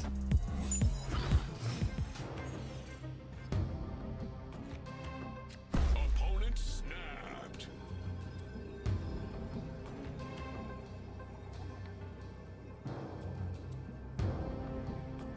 Hulkbuster is really good in Sinister London, right?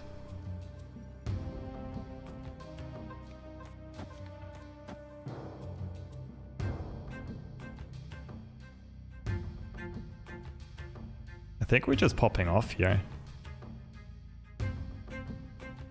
The Venom as well. As long as we don't get Juggernauted or Stormed here, I think we just win. Wind aid my hand. That's fine, I can still play Hulkbuster and Venom.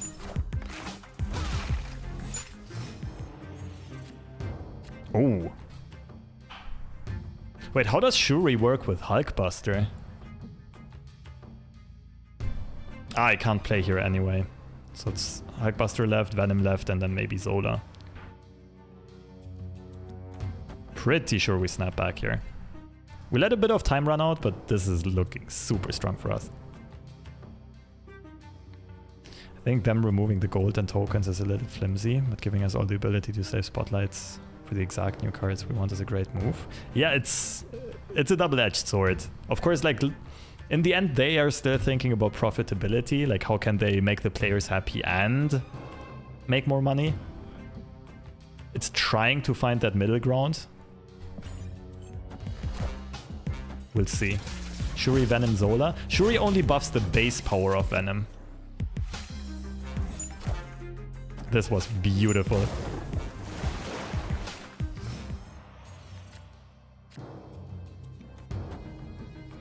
Unfortunately, we already reveal all of our strength. The issue is we can still lose to Shadow King if we go Venom here. But it's also the only play we have.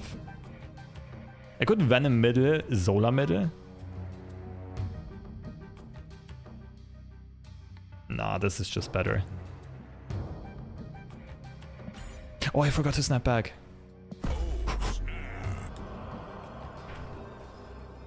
No, I think I've missed the perfect snap timing. I had to snap last turn. Because I got distracted by the chat about spotlight caches. And here we go. Made it to the 90s ranks in what? How long has the stream been going so far? An hour and a bit? 1.5 hours from 83 to 90. Not bad at all. This deck seems to be legit.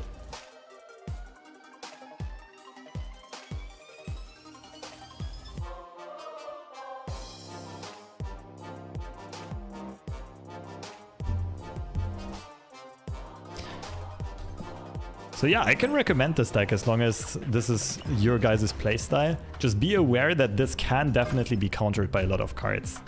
Armor can stop the destroy effects. Killmonger removes Human Torch. Like Debris can really suck. A lot of locations can suck. But it's a cool deck overall. So maybe not tournament conquest material, but definitely like ladder material. Actually, it should still be okay in conquest. Not the best, but probably a solid one.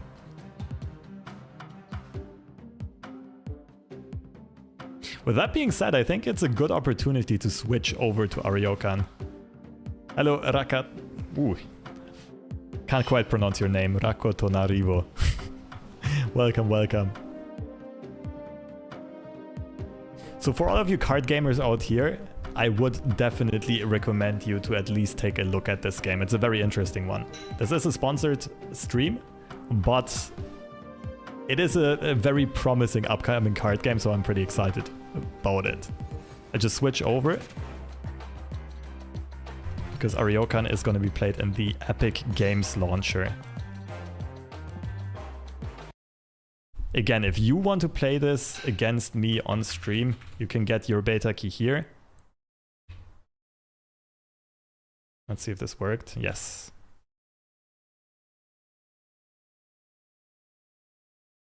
You can join the game. It's free to play. And we can do a friends challenge later, but I will first show it to all of you who have never seen this game before. I already streamed this a couple of days ago on Twitch, so some of you might be familiar with this. Give me 1 second real quick.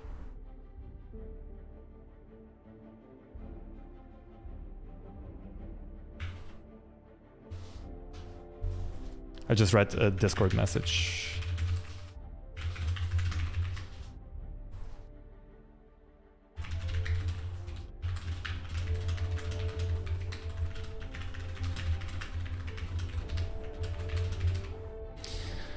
Okay, here we are. So let me explain the core of the game first. Oh, wait, let me open the rewards first. Sweet.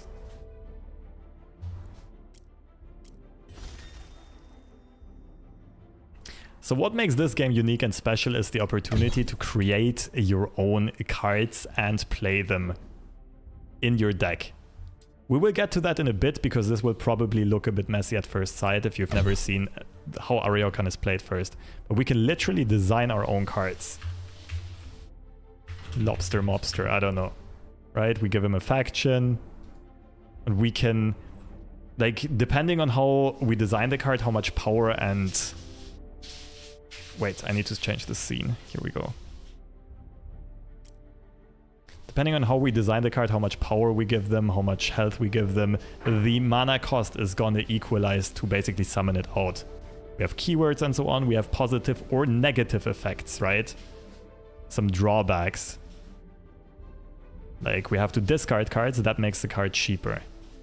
But we'll get to that in a second. First of all, I will show you guys the gameplay, so you understand the game. Yuck, Epic Games, do you know if they have plans expanding to other platforms? Such a shame. I don't know. I also don't really... Enlighten me, please, what the problem with Epic Games is. I'm not sure if there's any controversy around that launcher and client. I had an account anyway from Fortnite, from back in the days, so it wasn't really a big issue for me. But yeah, deck building. These were the starter decks. This is the first one that I kind of built myself, or rather an updated version of a starter deck. In each deck you have one god, which is kind of like your hero or champion, with 20 HP. They all have special active and passive powers.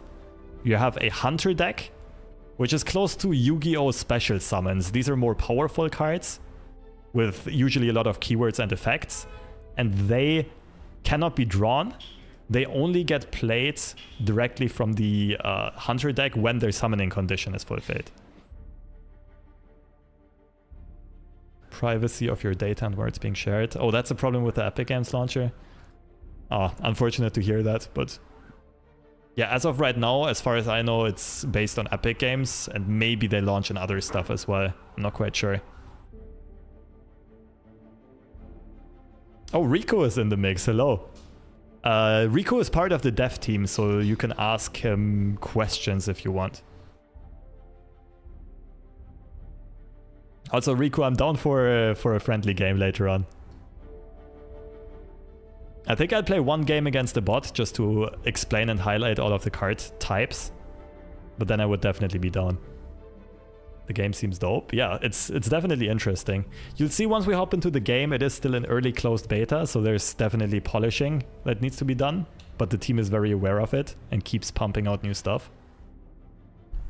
So what I'm curious about is this Hades deck. I think it's a bit of an undead type of deck.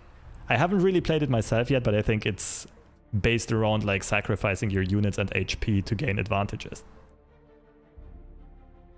So I'll try this. I'll play a bot game, and in the meantime, I'll explain all of the dynamics and how the actual game is being played. By the way, customizable card backs, let's go. Emotes to interact with your opponent. These are, of course, very reminiscent of Legends of Runeterra, which I personally love. The emotes in Legends of Runeterra were insane. You create your own cards, but what about the card art? You can also upload it. If you go here, you can upload from your computer. Of course, there is like profanity and nudity and violence filters and so on. But as long as the card art kind of is in check, you can add your own art. I already had people ask about it because some people wanted to not just design the stats of their cards, but actually also design the art of their cards. And you can add that to the game. And it is going to show up in the collection and in the shop as well.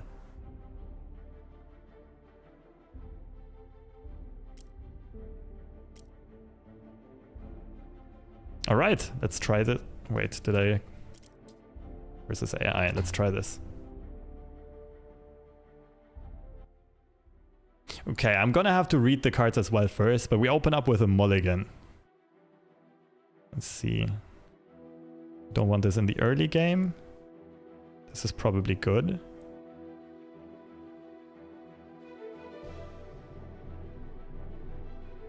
Two life points to summon young vampires. Sure. Okay, we'll just keep the early game cards. So, each player... Okay, let me start first with how is this game being played. It's a back and forth system very reminiscent of Magic the Gathering and Legends of Runeterra. So on every action, you can counteract your opponent's move. So it's a lot of back and forth, and that always gets highlighted by spell chains or effect chains that are gonna pop in the middle, and you can counter certain parts of that or like out-time and outsmart your opponent. First of all, we start off with round start effects. Our opponent's god has a round start effect. I'm not going to make you read through all of this, but what we do need to understand is how our own deck is going to be played. So most of the cards in this deck are from the faction of this god, Nocturnia. The god gains souls, and when we have souls, we can summon actual units that are permanent and stick. That's why most cards in our hand are ephemeral. It's a keyword which just means it dies at the end of turn. We have the attack token this turn. I'm gonna summon this and attack this turn right away to get some chip damage in to our opponent's face. Oopsie, my bad. So there's no summoning sickness or anything of the likes. You play a card, you can attack with it, as long as you have the attack token. Our opponent doesn't have units or minions on their side, so we just hit the face immediately. Okay, not much to be done. In the meantime, we can check out what kind of hunters we actually have in our deck. Healed your god by 8+ thanks to the lifesteal keyword. Okay. This one is a healing ally as well. I remember this one. If we ever dip low on HP. This one I don't remember. The sum of your current mana and spell mana is 100+. Okay, so maybe we try to bank spell mana by turn 6 to get him out early. Every mana we don't spend is going to be saved up for later use as spell mana. Unscrewed bolt, discard 1 card.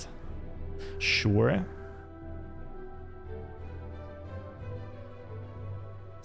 Okay. What do we do? Creepy child.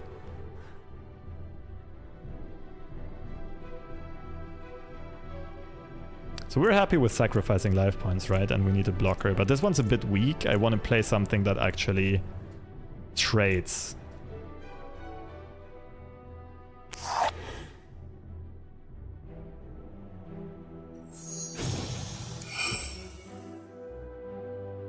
So my opponent got the tenacity keyword, taking less damage from each source. With the buff now it's tricky. This bolt might actually be tough to remove for me, because I have a lot of 1 damage pings. Okay, what I'm hoping for though is getting more souls and summoning my own 5/5s.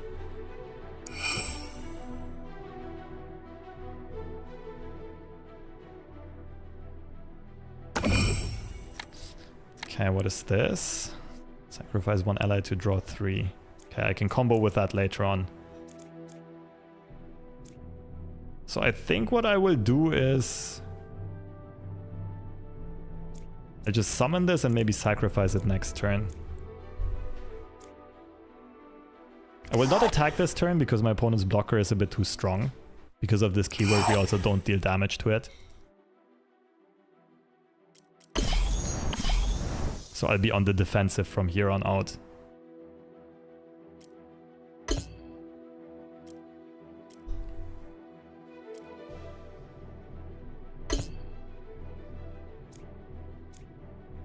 I'll just leave this as a blocker and next turn.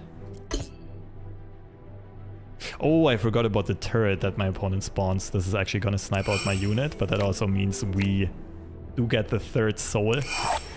Our hardest summons a 5/5. Let's see. Don't want to sacrifice this ally. I think this spell makes sense.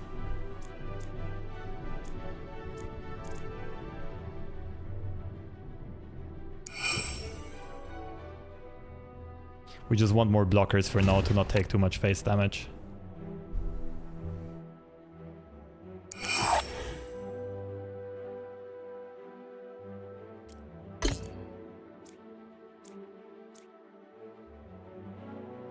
Yeah, the tenacity keyword pretty much counters our deck here.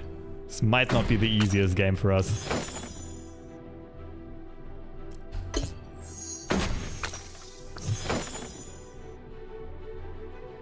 So I could spawn more blockers. I think I want to kind of bank the spell mana though. I could also draw. Let's see. I think I want to get this hunter out as early as possible. So next turn I try to go up to banking 40 spell mana. And then at the beginning of turn 6, we pull this from deck. We're fine with taking some face damage because we'll have lifesteal units anyway.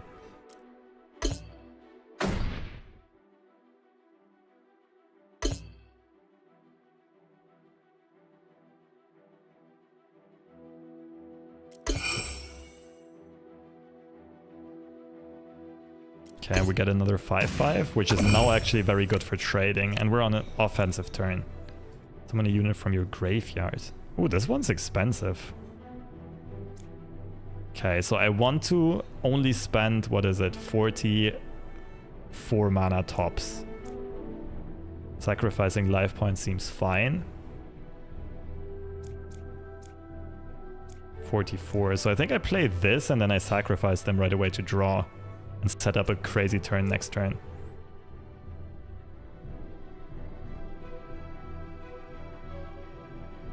Yeah, let's do it.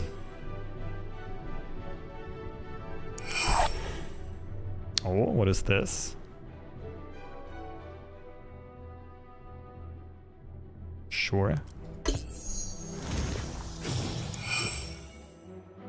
My opponent can only have 6 cards, so I'm not too worried here. This right now doesn't do anything.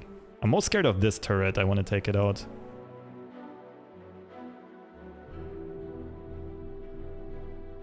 Damn, tenacity is really tough to deal with here.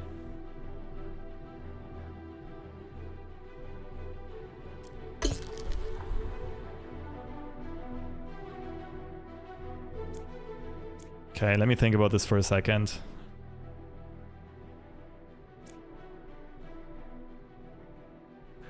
I'm pretty sure I want to take this out, but I'll draw first. I won't make the rookie mistake of drawing last.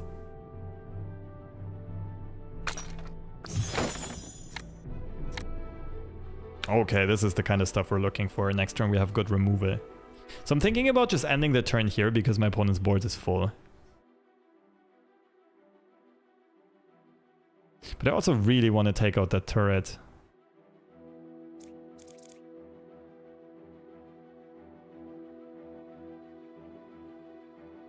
Nah, I think I keep my opponent on their full board and not do anything here. What I wonder is, let's see if we actually get lifesteal if we hit a tenacity unit.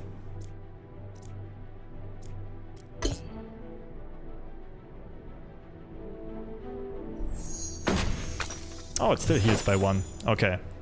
Made perfect use of our resources, and now we will see a hunter special summon at the start of next turn, I think.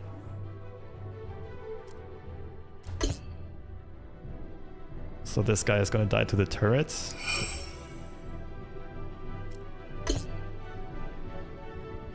We're gonna tank quite a bit of face damage, but that is fine. For us, HP is a resource because we have hunters that heal us back up, right? Mia is just gonna directly heal our face. And we can also get blood later on to lifesteal back up.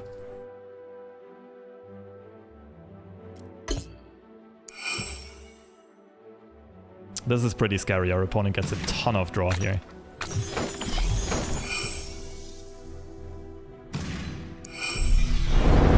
And here we go. Hunter special summon. Let's hope we can actually make good use of this. When you play a spell, summon 1 dark sphere. Again, the tenacity keyword just wrecks us here.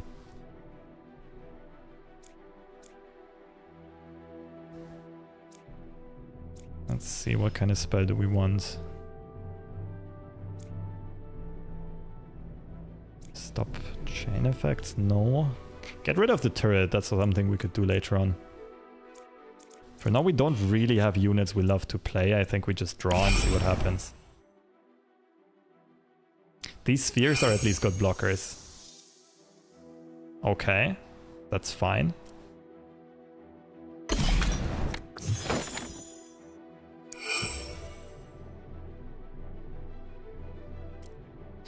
I need more spheres here as blockers.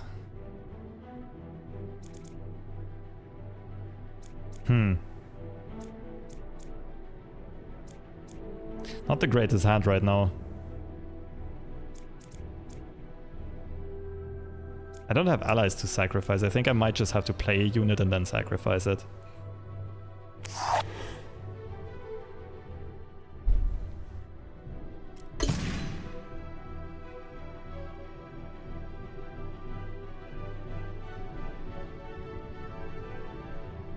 Let me think about this for a second. Do we want more blockers?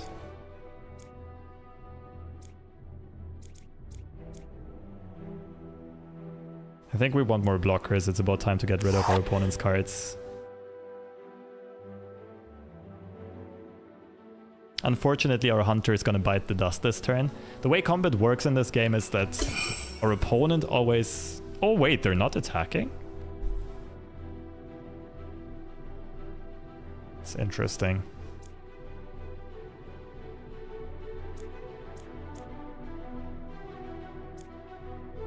Guess they want to keep their engines alive. Okay, so this one is gonna die to the turret. I think I'll just sacrifice one of my ghouls here, because we need draw anyway. And this gives us an extra 5/5 from our God's passive.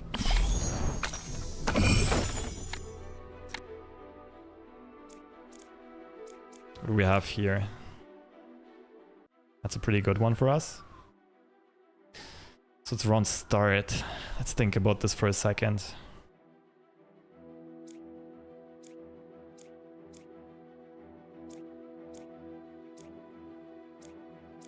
I think we want to play this right away.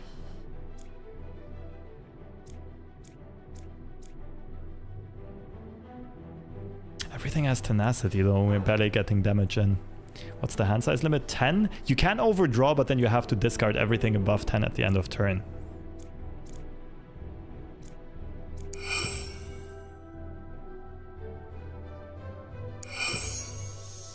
Oy, deal 2 to everything. I think it's worth denying this. Sacrifice 3 life points to deny this effect.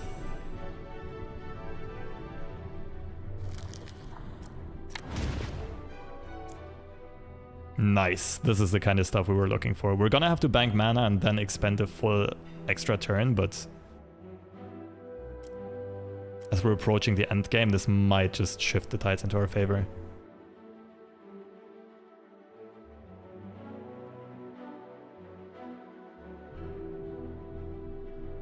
The art cards are AI generated. Yeah, many of them have a similar style. I saw some that are a bit different.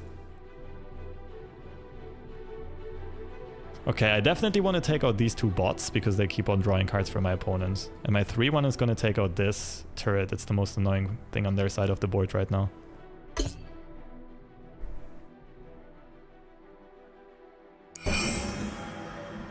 What do you do?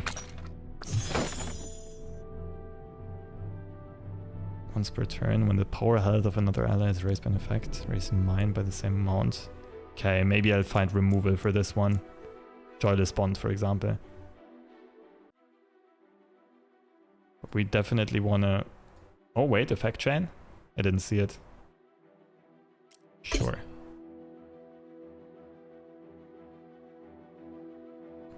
What I don't know yet, maybe someone in chat will be able to tell me, but what happens when the deck is empty? Because I have a serious chance of decking out my opponent here if I leave these bots alive. Also, I think slight change of plans. I leave the draw bots in play, but I'll take care of this hunter first.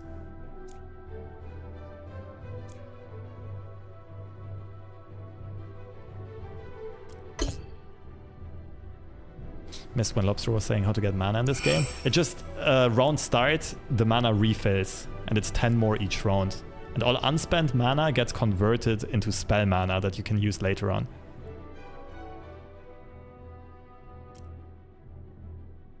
This is a bit scary. This could allow my opponent to find some combat tricks.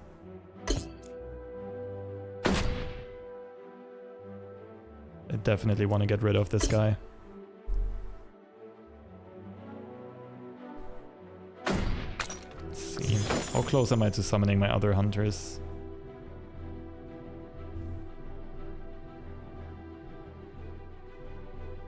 Okay, I'm not getting damage in, but I will make use of the lifesteal here.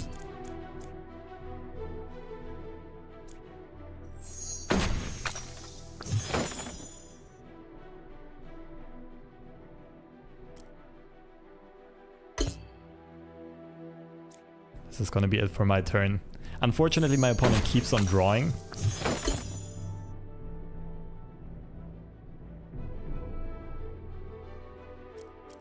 But with Divine Justice, we should be able to out-resource them in the late game. I hope at least.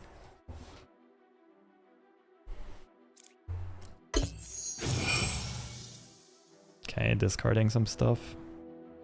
I mean, they're not really putting pressure onto the board neither. So I'm not worried yet. I'm not sure if they have any powerful finishers coming up.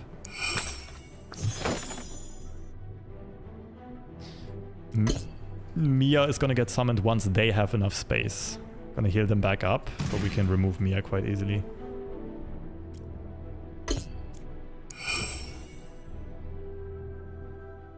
Pretty big effect chain coming down here. Oh, this one I haven't seen yet. Ah no, I used this at the beginning of the game.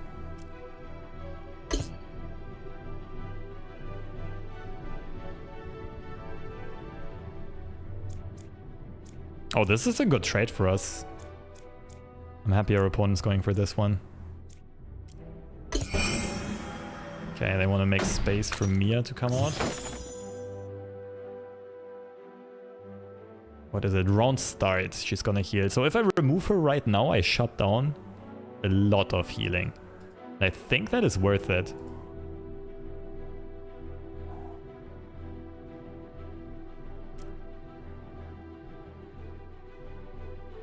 Ah, no, wait. This is also on play, isn't it? Yeah. So I think I'm actually curious if the healing is still gonna go through if I remove her now. I'm gonna try. Just for science. It really sucks to get rid of a 5-1 here, but if that shuts down 7 healing, that would be really, really good. Did I misclick? No, I didn't. Okay, the healing still goes through. That's good to know. Someone want upgrader bots. That's fine.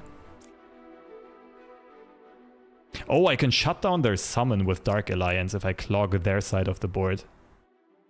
That's pretty slick.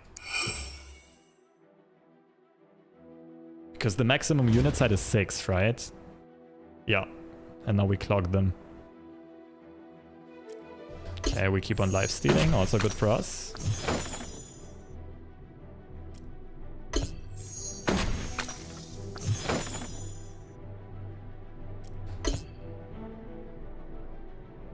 And we're banking a lot of spell mana, which is also nice for Divine Justice later on.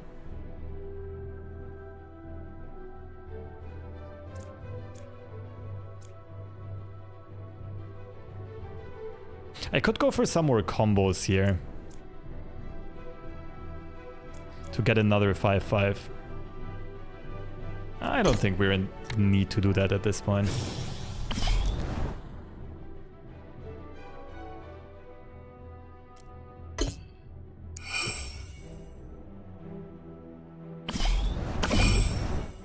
Okay, our opponent outrammed us earlier on. Already have access to more mana. What do we do this turn? Oh wait, we can bring back the... I think this is targeted, right? We can bring back the hunter, I think. Let's try this. Let's go.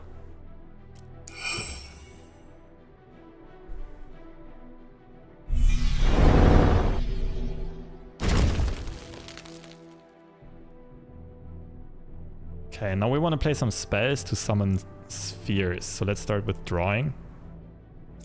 If we do that, we're not going to save enough energy for the board clear, but I think we can also just save this for later on. Right now, this looks nicely in control for us.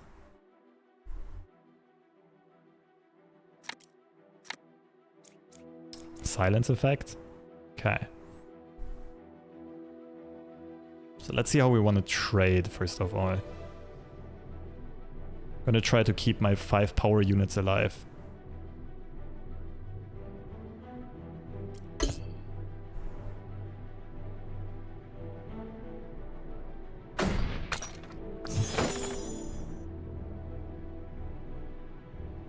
Okay, we finally get rid of the draw engines.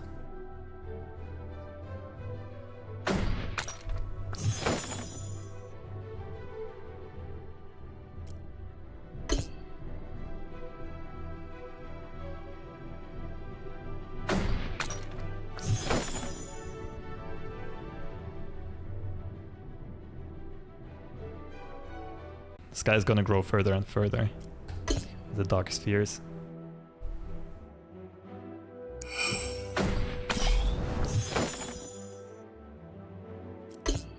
Okay, I don't think we do anything else this turn.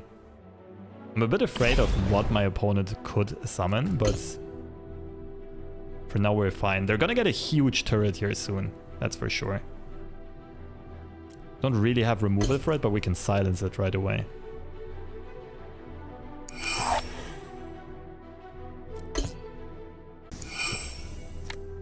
Perfect.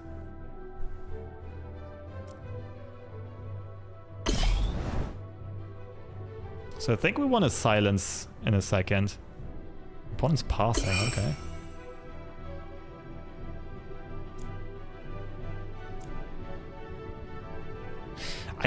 Does this stay on the stack? I want to find out. I just tried this for science. So the plus power stays. The effect got negated. Okay, that's good to know.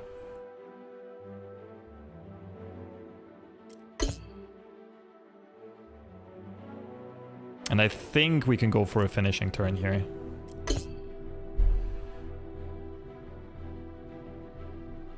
What we could do is just go for a tempo play. They only have 2 cards left in hand. We just get rid of all the blockers first. Hope they... I mean, this is undeniable anyway. And if we get 2 hits to the phase through, we just win, right? So we start our attack phase here. Let's go for the big hit first. If they can't put up a proper defense, we're fine.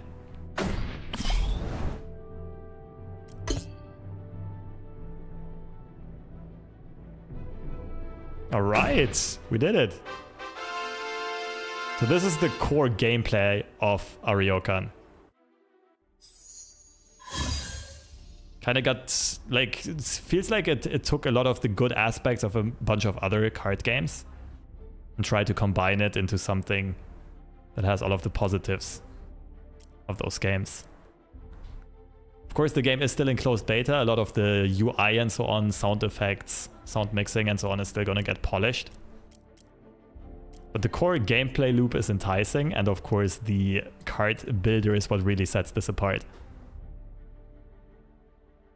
You know what? I'm gonna show you how the card builder works in a second, and then I would be down for some friendly games. So if someone of you guys in the chat wants to play me, I remember Riku mentioned some interest on Wednesday's stream. So Rico, we can also play later on if you want to. But yeah, if you guys want to try this game yourself, or if you want to play against me later on, you can get keys through their Discord channel to join the closed beta. The game is also free to play, so you can just see if you like it or not. And if you want to visit their website, there's a link in the description of this stream, of this video, for more info about the game and what's coming up in the game. Can you showcase the card creating process? I will.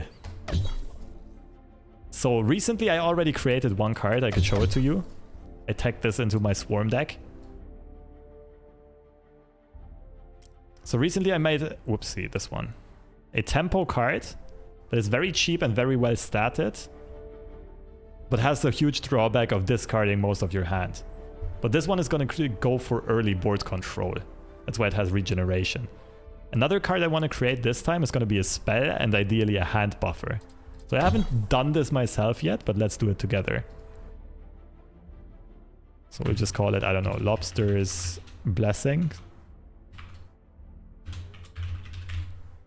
Kind of makes sense, doesn't it?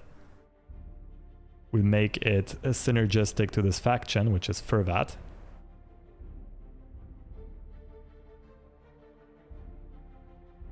And we want to buff units in hand. Of all ally minions in hand. Let's see how far we can push this. This is still pretty cheap. This card already exists and its name is Preparation. Yes, I already play copies of that in my deck. This is a bit overpriced. So we do this.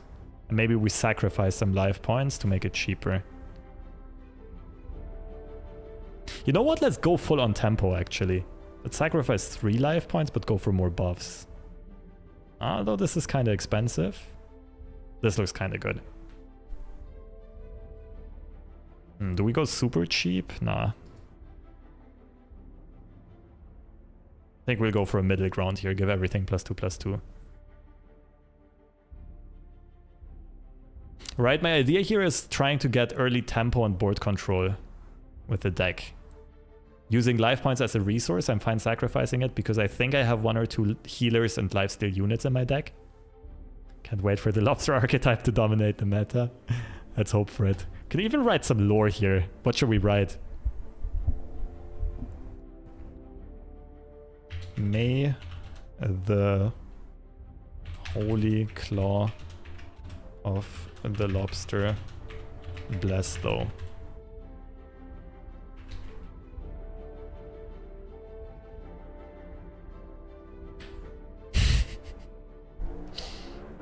Okay, we could also upload art here. I haven't done this yet.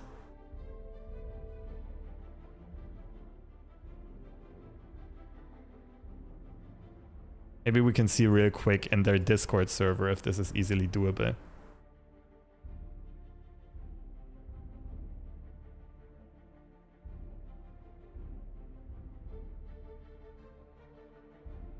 I gotta admit, this is just off the top of my head. I didn't check it out before yet. By the way, this is their Discord server. If you just enter it, a bot is automatically gonna send you a closed beta key. If you want to try this out for yourself. And like I said, it's completely free. Free to play. So I would guess new cards.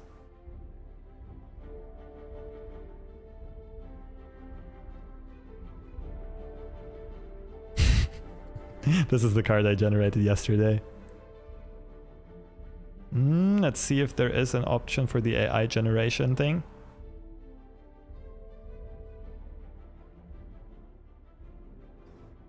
Generate artworks here, perfect.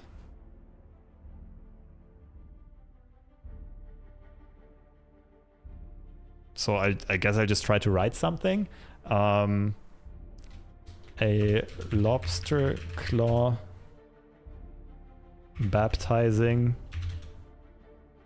a shrimp.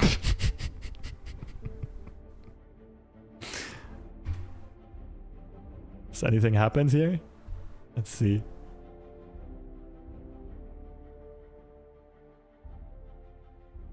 Yeah, I'm not quite sure how to do this. I think this is something I'm gonna figure out off stream. Oh, wait, it's working. Waiting to start.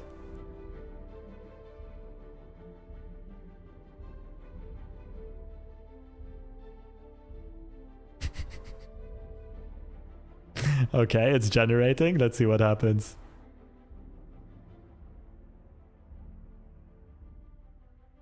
You have to give the command /image. Oh, I see, I see. Okay, then let me delete this.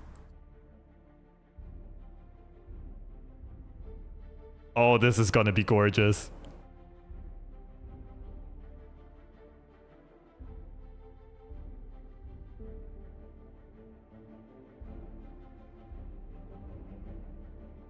Holy smokes, this is really good actually.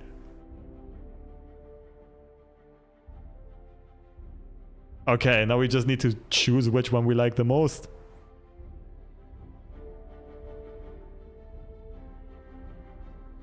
Huh. These are all good. I don't like the bottom right one. This is not really a blessing, but top left and bottom left are really good. I think bottom left looks the coolest, doesn't it? It's got the most like blessing vibes.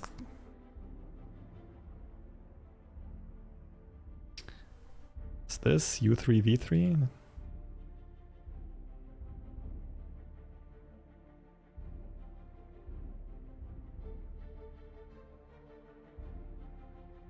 Ooh. Okay, this is a bit too much text for me. But yeah, AI generating images. Bottom left? Yeah, I agree. Bottom left looks the best.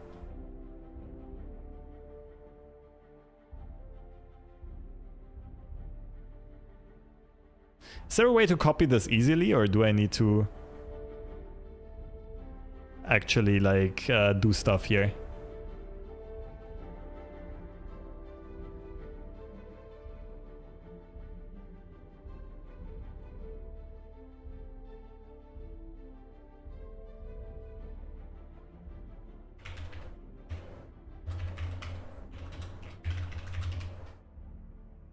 me see what happens if I just download the whole thing. It's all 4 images. Wait, what I can do, I'll be smart about this. I just use the snipping tool.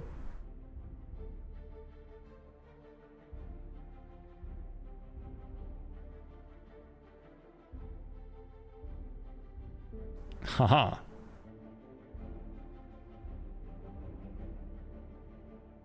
And now we should have it as a PNG. Let's see if this works. It's not squared. Oh shit, okay. And it doesn't work with the snipping tool.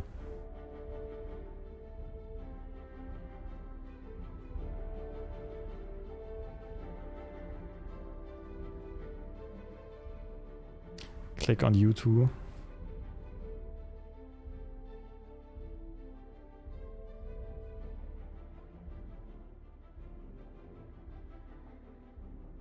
Like slash imagine potato.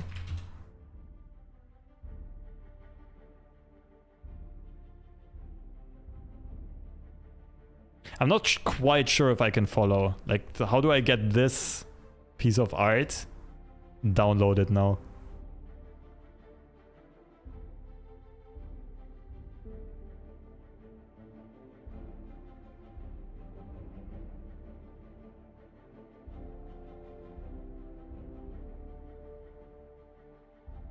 Well, it's fine. I'll figure it out eventually. Or what I could do is uses Midjourney, so you have to accept its TOS. Okay.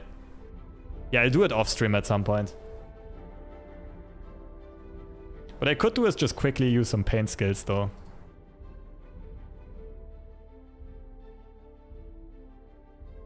We have the, what's it called? No.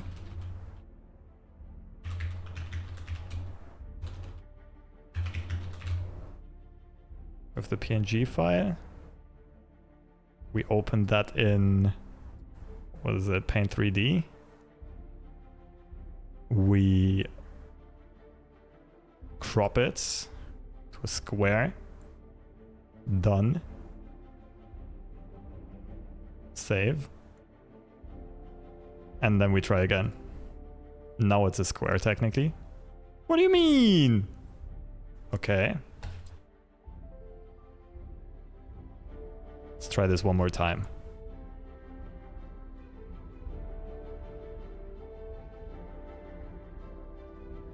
I've done it for you. Oh, thank you. Ah, this is perfect. Okay, now we got it.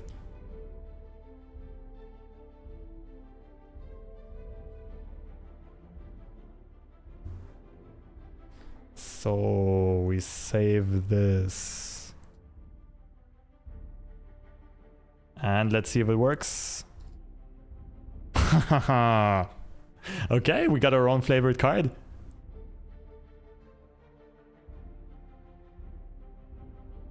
Now this should be good. This is a good addition to our deck for sure.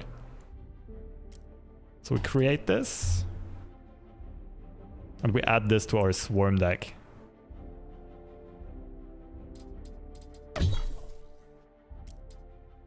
So we're playing Tempo Swarm. We need to make some space. I think I cut down on some of the top end.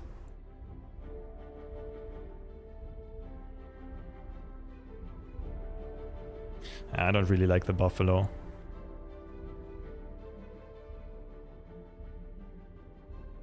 Let's get rid of this.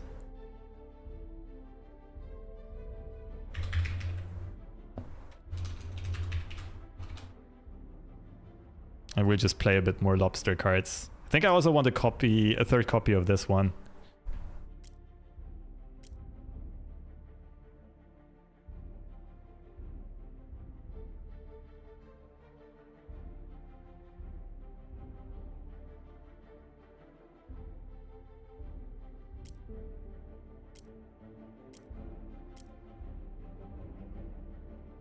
Okay, this is kind of a glass cannon deck, but I like the idea behind it and the looks of it.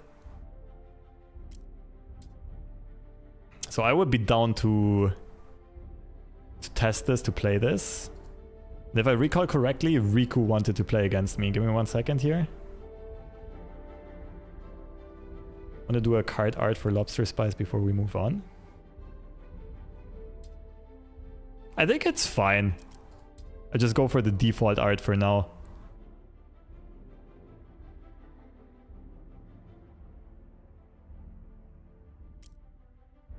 Actually, we can probably upgrade this. So we can still add artworks in hindsight. Okay, that's interesting. So what do we want to do for Lobster Spice? It has to be a unit, right? So how about...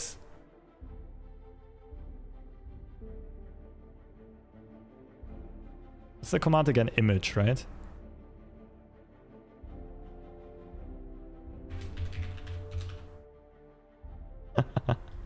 The best lobster ever. Love it. What about a lobster selling spice on a bazaar? Does this work?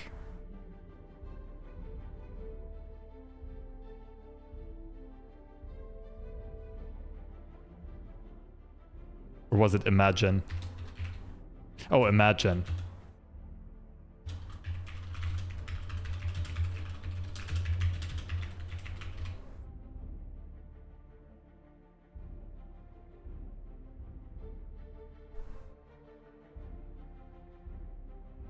I'm not signed up.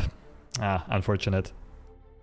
Rico, if you can cover for me again and start the generation. Perfect. I'm very curious about what's gonna get generated here. I gotta admit, this is my first time properly using AI art.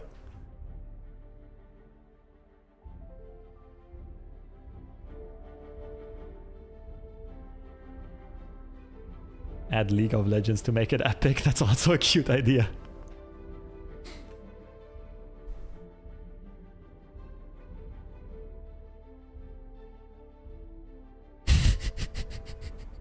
I think these are gonna be amazing.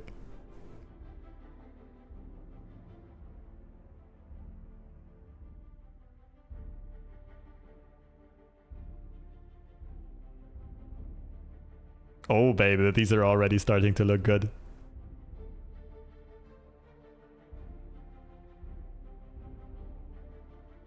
Okay, so far the top right is my favorite. Let's look at them.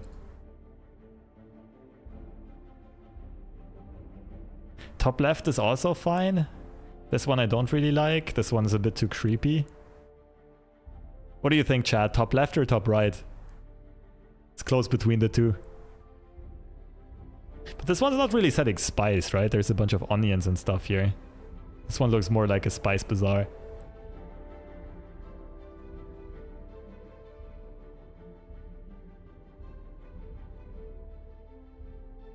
Top right? Yeah, I'm also leaning towards top right. Oh, this is perfect. Thank you. So we download this. Upgrade the artwork. Selling spice on the bazaar. Let's go.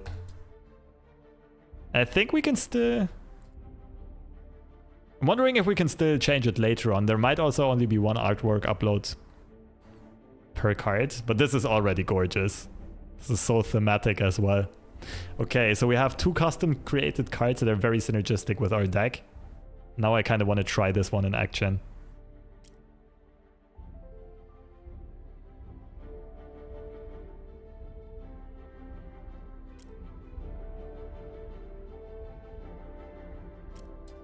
Okay, so if someone wants to battle me, I'm around. The lobster archetype is coming together. Yeah, and with the art.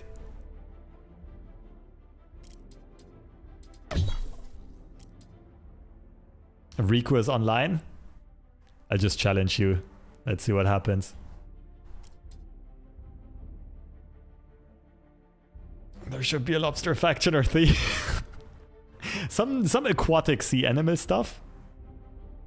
Lore-wise, that could also be like the rivals of the pirate faction.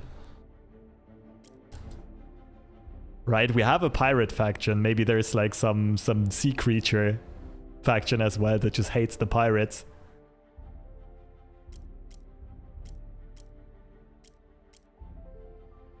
Alright, let's try this. So I'll explain as we go why I went for these card design choices with the heavy drawbacks.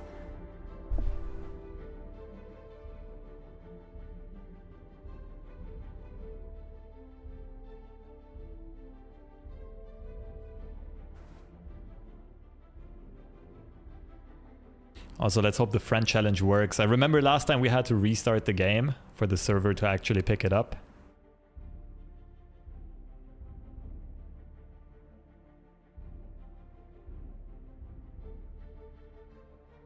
Didn't see the invite, all good. What do you think? Do we have to restart the client?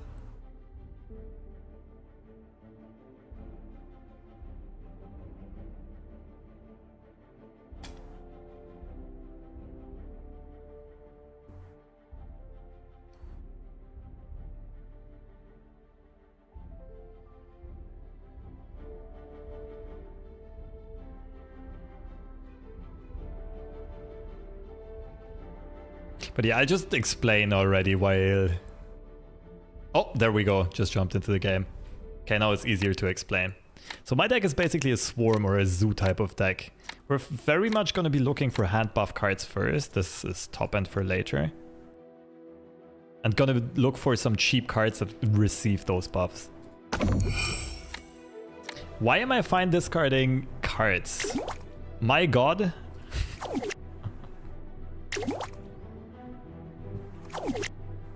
My god draws me a card every time we kill something else in combat.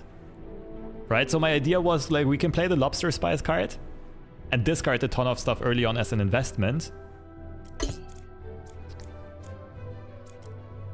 Because our unit has regeneration and is well statted, we're just gonna draw these cards anyway because we'll be able to do some quality board control. On the other side, why am I fine sacrificing life points? We have Mia as a hunter in our deck, which is gonna heal our god later on. The emotes are way cuter and less toxic than Snap. Yeah, true. Let's see, Red-Handed Bandit. Okay, this is gonna be an annoying one to take care of. Like, I could play my Rabbit and take this one out. I think I'm fine just taking some damage here. I want to use the hand buffs first.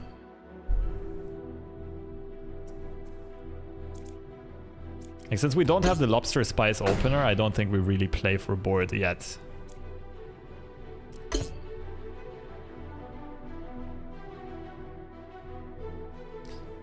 Okay, our opponent's stealing some stuff from our hand, which is fine with me.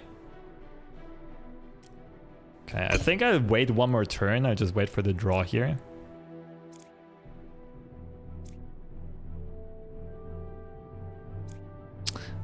Maybe I shouldn't. What's this?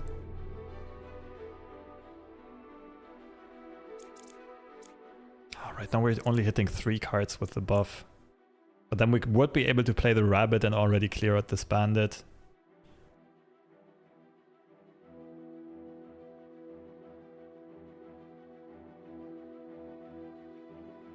Want a lobster themed deck that includes a lobster chef cooking a human? Yeah, I'll get there eventually.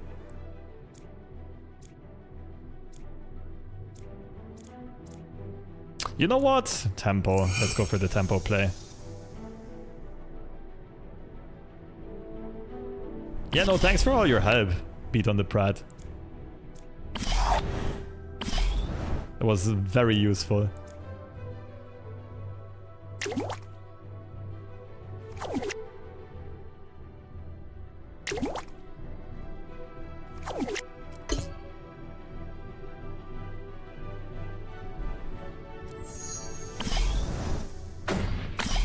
So see, this is what I meant earlier on with every time we clear something out, we keep on drawing, right?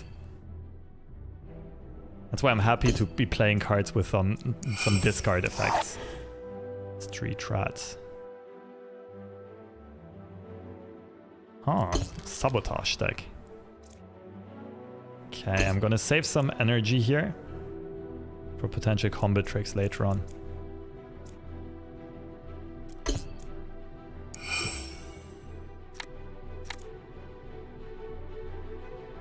What does Fearsome do again? Only enemies with 3+ power can attack me. Oh, this is a very useful stat line here.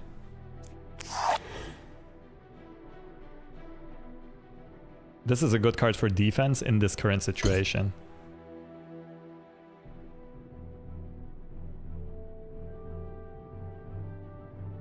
Okay, this gets its, like, attack reduced to 0. Oh, it happens before combat.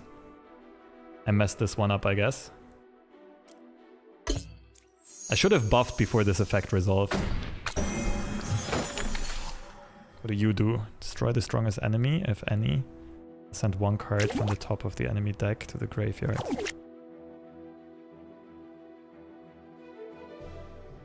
Oh, this always happens at end phase? Oh, that's scary. Don't quite have enough energy to get rid of that card. Enough mana, rather. This is gonna hit my face. Ouch.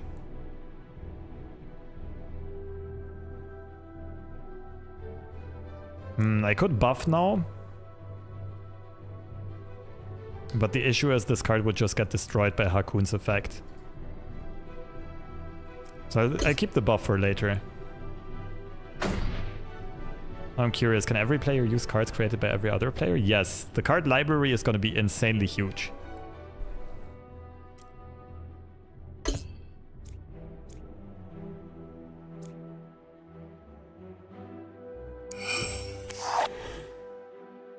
That was the card that was stolen from my hand.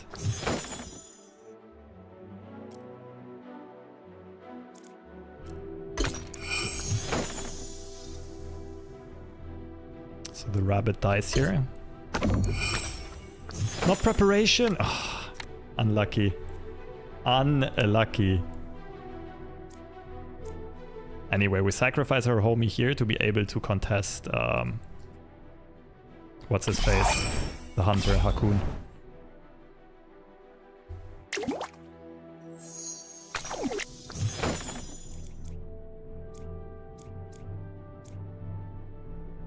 We don't really have other plays to make this turn, which is a bit sad.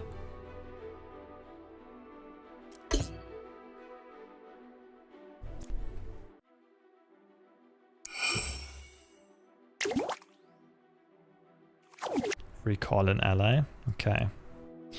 If you recall hunter cards, they go back into the hunter special summon deck. What I could do right now is just make use of my mana here and try to get rid of this. But my opponent still has a lot of mana left themselves. I'm not sure if it's gonna go through. I think it's worth a try.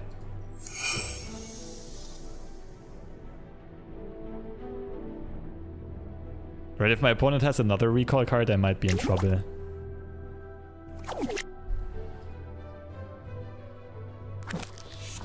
Nice, it went through. That also gives me a rough idea about my opponent's hand state, right? How's the card acquisition in this game? You can... If you've ever played Legends of Runeterra, you'll know. You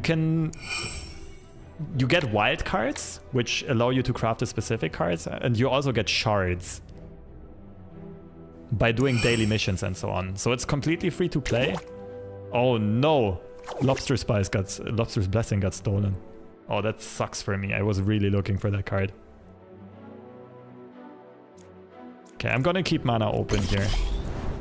Don't really want to play any of these cards yet. Gonna keep mana open for potential removal. What is this? Sure.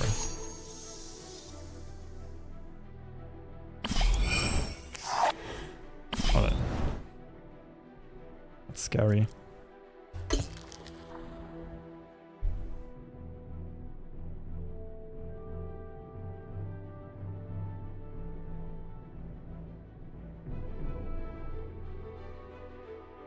Just gonna have to let this one slide. And Mia pops out. Gonna heal my god and I'm gonna have to try to protect her.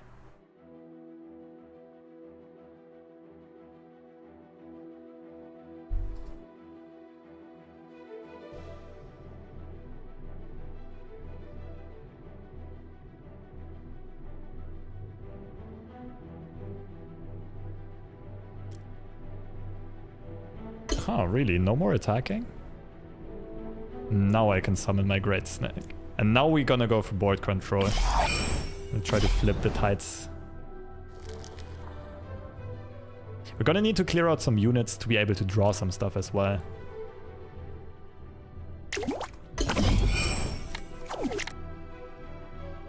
Buy Bicorn, but we don't have anything to sacrifice. We got a draw, right? What if we just play the fox here?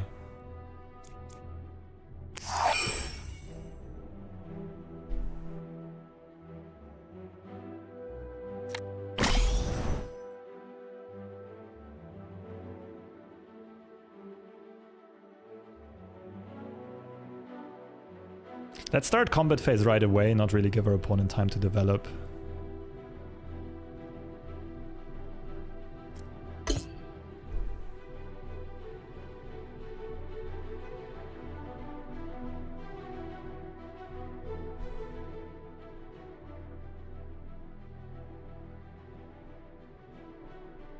I'm just really scared of Anais popping out eventually.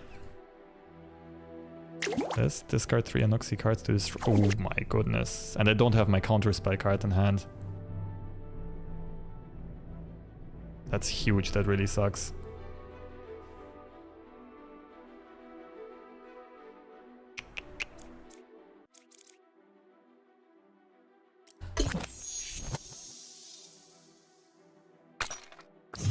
Well, this looks rough.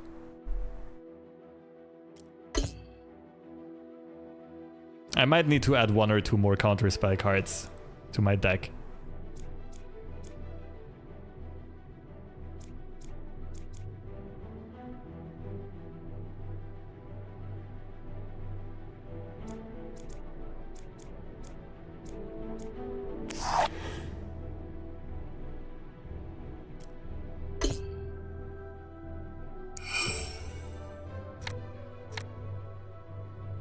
I could also add a card like that to my deck though.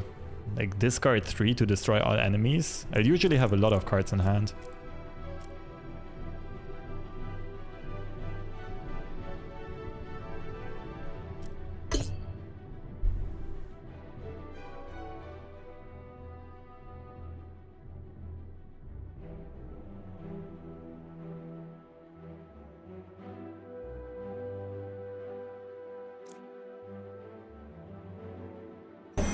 Okay, this is where the combat trick as spam begins.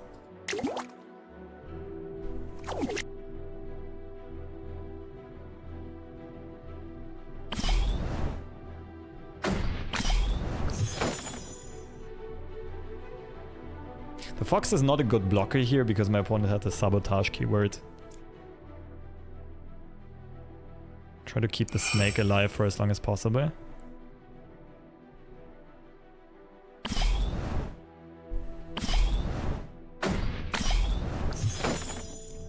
We're finding some of the top end. It's nice. But we didn't find enough hand buff cards. 1 got stolen, 1 got discarded. 4 are still in our deck.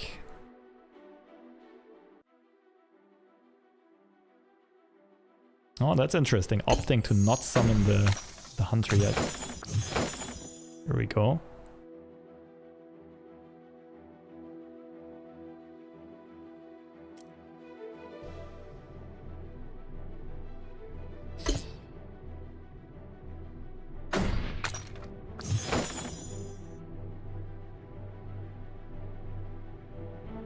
Oh, I'm happy to end the battle here.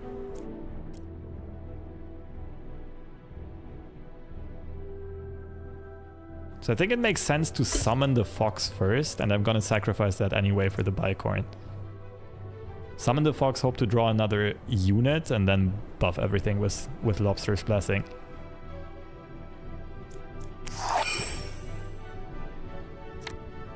Oh, that's a very good find to buff in hand. Nice.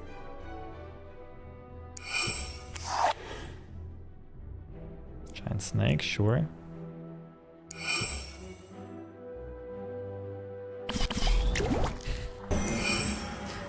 They're all sacrificing a ton of HP. I can't really stop my opponent from healing here. Okay, how do I do my next turn? I think I want the Bicorn out. Like the Bicorn immediately contests.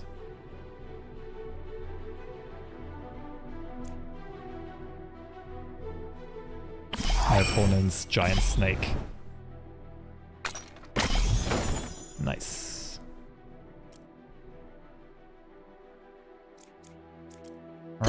try this. Preparation, more hand buffs.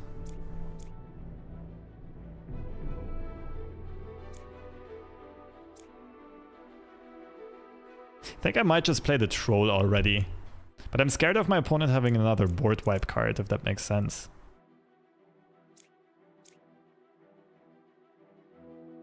So I'm a bit hesitant to overcommit here. Maybe just hand buff into Snake.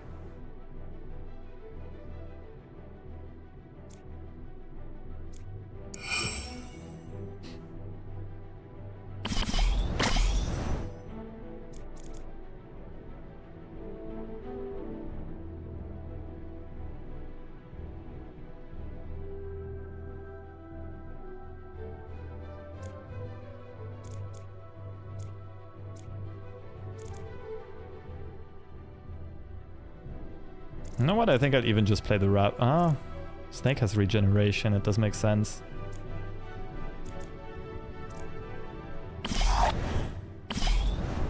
Let's go rabbit. Let's be a bit conservative here.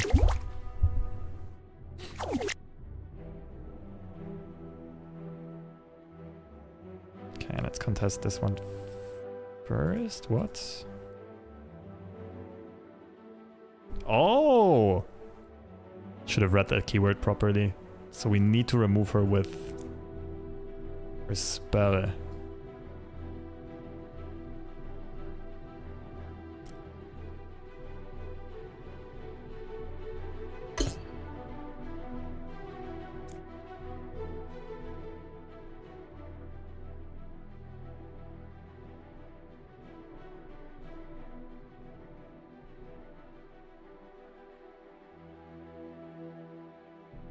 Okay, nice. That's a pretty huge shift into our favor.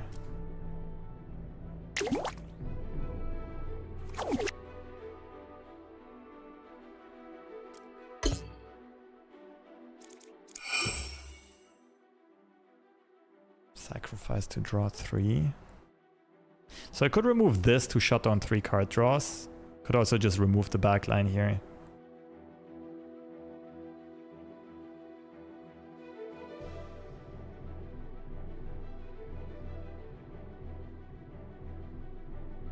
I think I should keep this for defensive purposes, though, to be honest.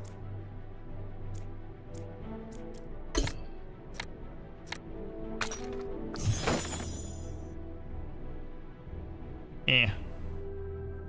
Do I want to use up all my energy here? I think I do. This is the special power of my hunter. Consume all your mana again, +1/+1. So we do dish out a big hit, but it's not enough to get lethal. Discard 2 to destroy 1. That's fair. I'm curious if this sizzles or not.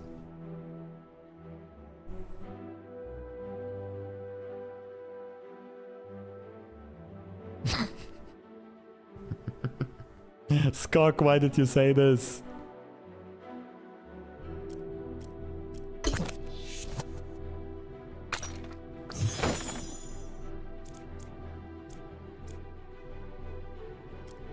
Okay, so my mana still gets consumed. In that case, maybe it would have been better to already play the Judgment.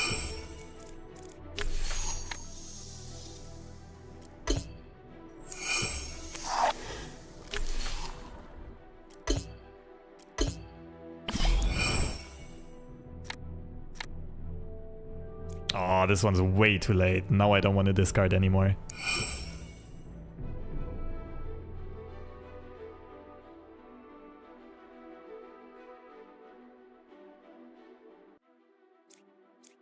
I want to draw. I have one board removal card in my deck as a one-off. Ah, come on.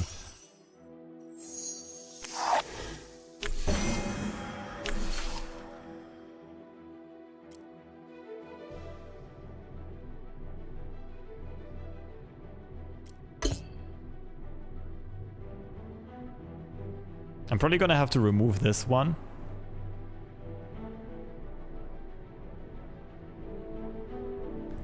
The issue is my opponent copies a lot of cards from my hand here.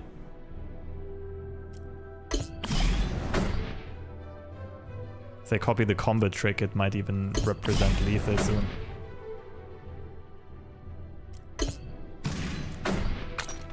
And of course, if they copy the cards, they also copy the hand buffs. Can I take this?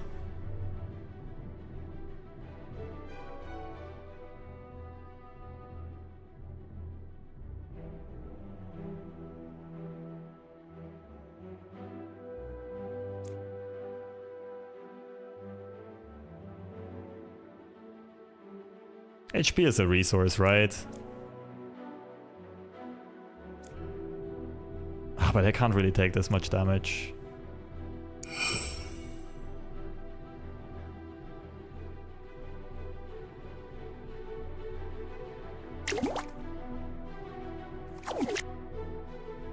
Should have maybe done this earlier to remove the passive power. I didn't think this through properly.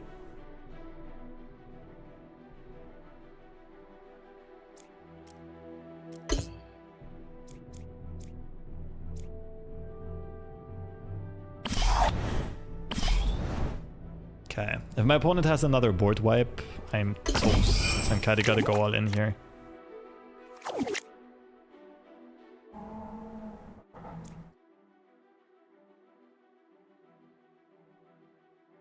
Do I want poisonous snakes?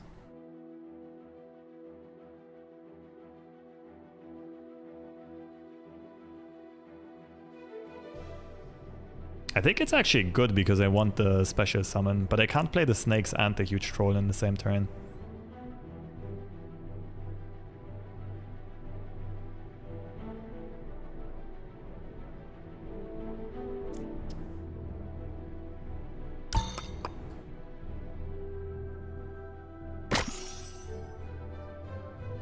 Oh shit, I missed it. I was too slow. I roped out.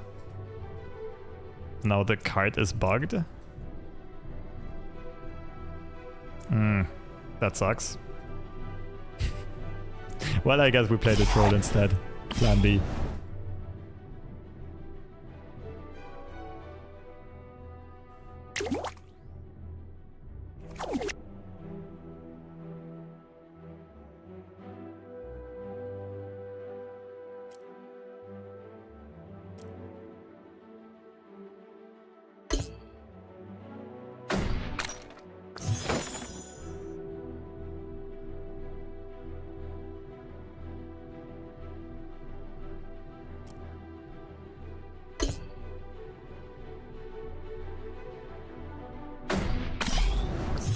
Oh, that's pretty close to lethal, but not quite there.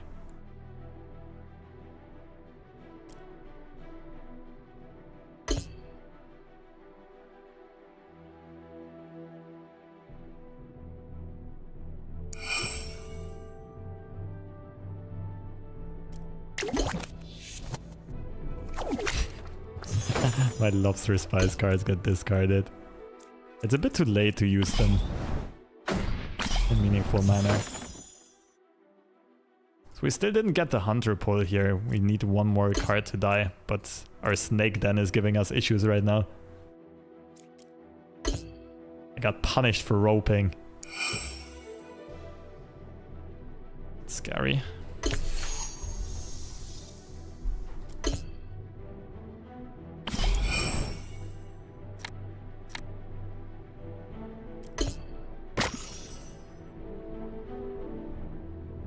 Oh, I can play it now. Okay. Yeah, I have one AoE card in my deck, but I didn't draw it yet. 7 cards left in deck, that's a bit rough. Guess I'm not dead yet, though.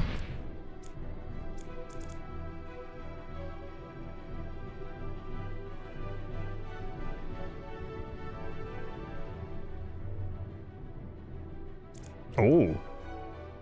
Oh. I see an opportunity.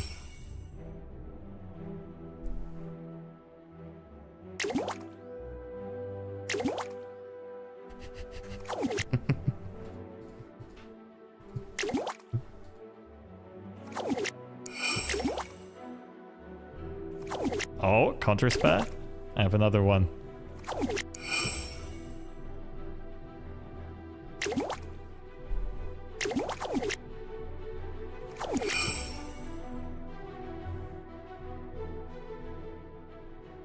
Sacrifice to draw 3. Okay, that's fair. Wait, who's decking out first? I'm decking out first.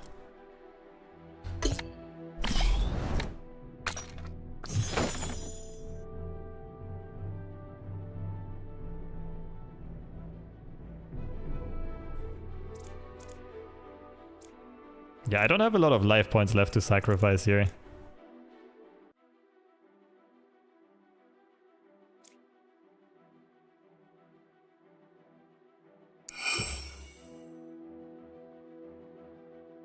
Oh no.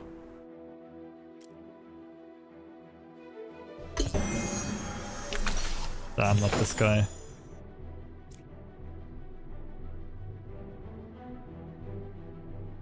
Oh, he could still do that mid-combat? That's crazy, okay. Down to 1 HP. And I don't think I have healing left, so I can't use this card anyway. Might as well discard it.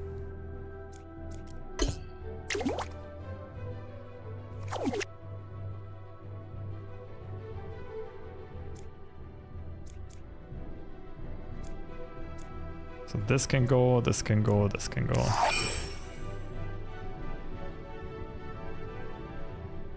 My last chance is this last hunter carrying me.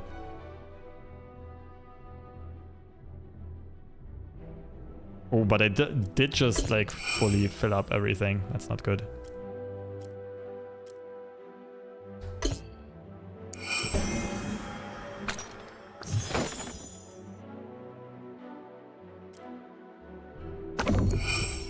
Okay.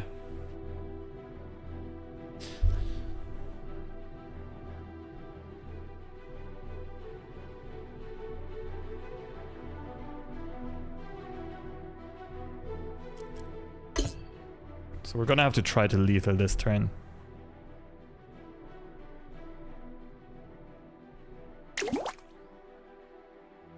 So we wanna...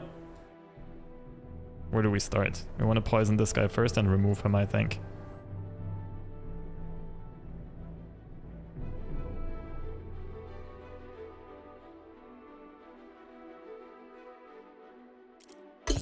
With the Epsilon execution.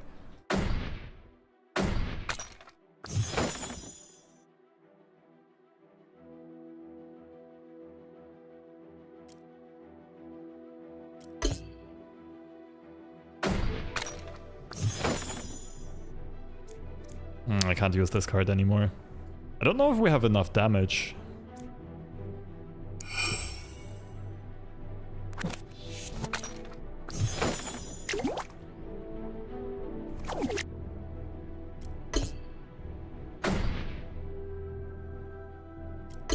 Nah, they're still gonna live on like 5.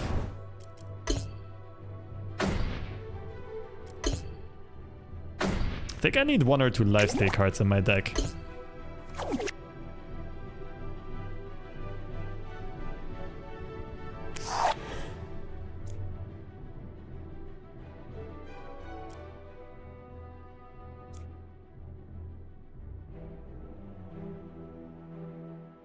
I mean, it would be free to destroy this, but if I... That gives my opponent the opportunity to do more, like to summon bigger stuff.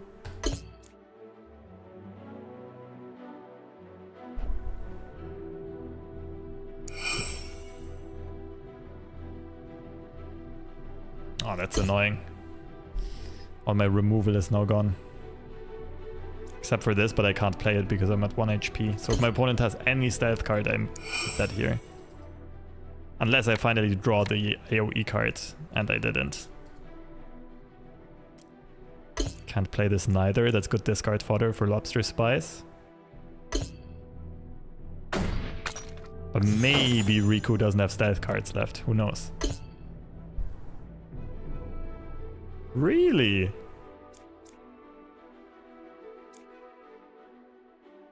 I don't have 3 targets, of course.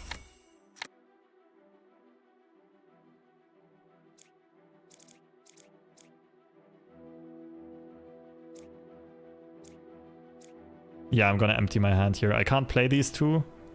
And Lobster Spice in this situation is just better than Great Snake. Just going for sheer power numbers here.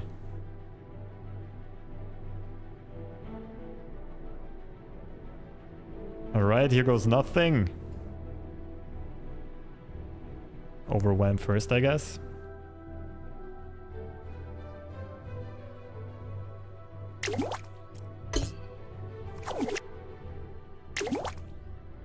I can see an AoE board wipe coming. Ooh, nuts. We actually did it. I wonder if Riku actually didn't have a hand or if he was kind enough to let us win. That was a close one. And that also highlighted some weaknesses of my deck. I think I need one more counter spell. I think I need a bit less combat tricks and I need 1 or 2 lifesteal units. GG's Riku.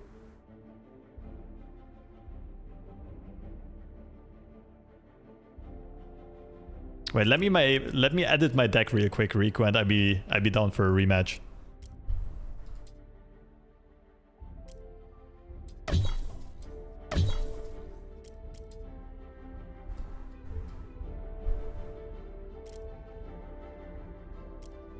Let's see what has been useful, what has not really been useful.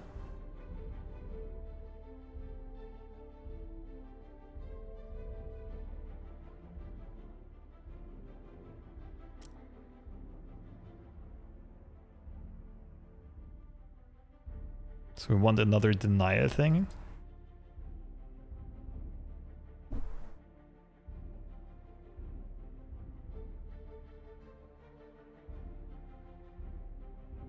I think we can get rid of, what was it called?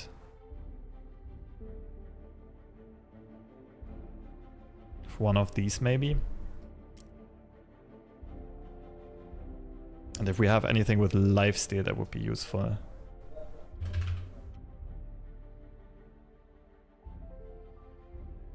This could even be good, maybe.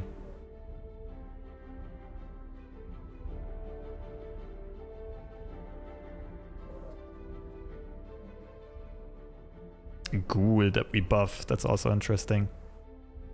But like Creepy Child with a bunch of hand buff effects? Create another lobster card? Okay, we can do that. So we need a cheap lifesteal card that we can hand buff. Okay, let's do another card.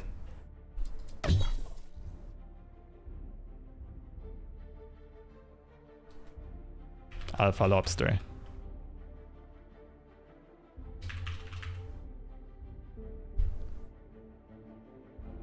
So we need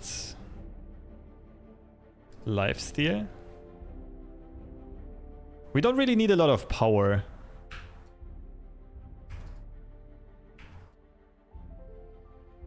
Because it's gonna get buffed to power anyway, right? Something along these lines?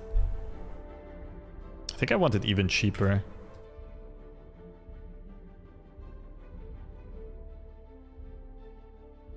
How expensive is draw a card?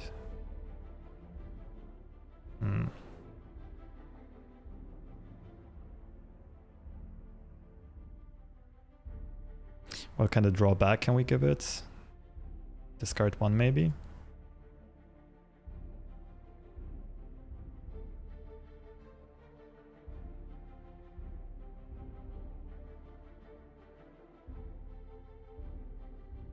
Something along these lines? Is that trolling? A 0-3? Yeah, if it's a lifesteal unit, it's a bit trolly. Okay, I think we can try this, and we still had some spicy art left. The best lobster ever. I like this one. This one looks like it could be some lifesteal. Some lifesteal action.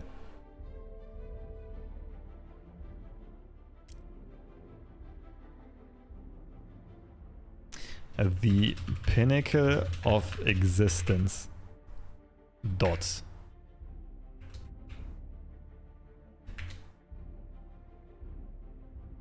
No, the pinnacle of life forms. That's it.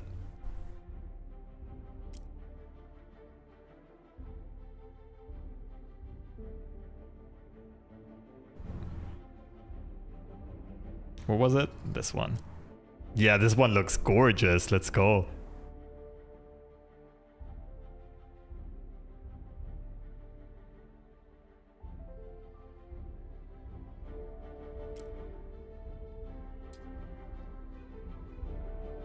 Okay, what else? I was thinking about getting 1 or 2 more board wipe cards, right?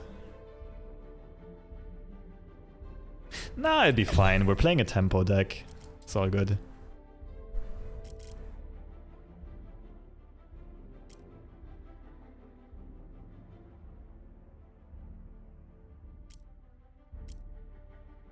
So I think we get rid of some of the big stuff here. Because we rather play a lot of small stuff and draw. I gotta keep one of them in as a finisher potentially.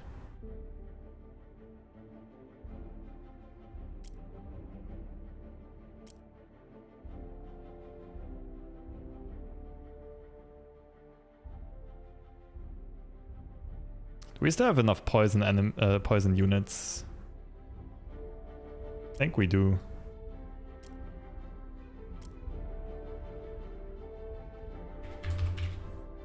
And here we go. Lowering the curve, playing for a bit more tempo. Let's try this one out.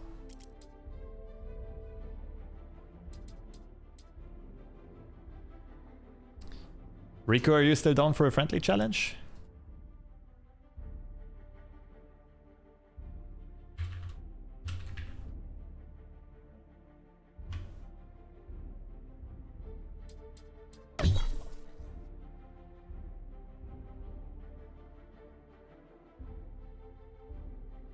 Tried hard during the game. Okay, that's cool to hear. It did get super duper close, man. I mean, I was literally on 1 HP and had to pull the comeback. Is there anything like a lobster exclusive spell? What exactly do you mean?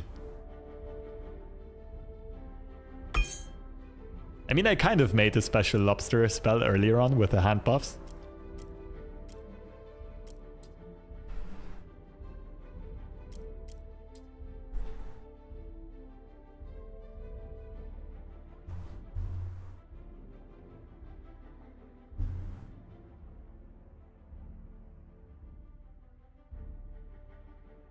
Something just a lobster would do. Oh, like thematically. Lobster claw for damaging. Like psh, psh, kss, kss.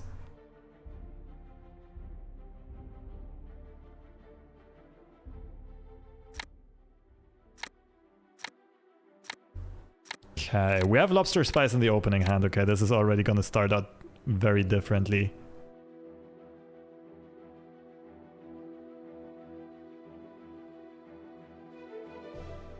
Apart from that, we're just looking for hand buff cards. The fox could be good. No, I think we want that later on. Okay, we got the blessing as well. Perfect, we get the attack token on turn 2. Oh, I haven't seen that god yet. Once per turn, the first time ally Mantis, I think that's the pirate faction, triggers the plunder keyword. So plunder is the same as in Legends of Runeterra. Okay. Summon a tortoise, tyrant shark. Damn. Damn, this thing is strong. Oh, wow. This is really strong, isn't it?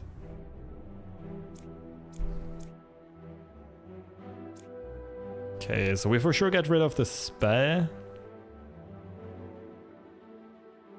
We get rid of the Great Snake.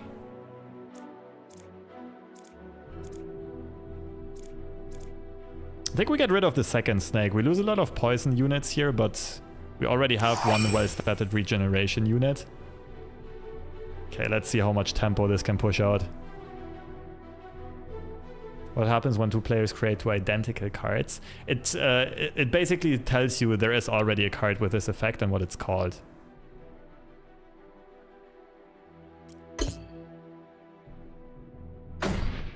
So we have the early plunder lead. We also have a fortress here that stops our god from being attacked. It might not be that easy for our opponent here to activate plunder. Okay, now we just want to refill our hand.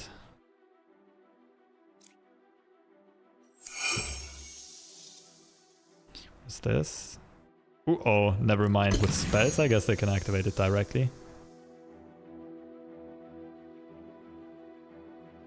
That's scary. Huh.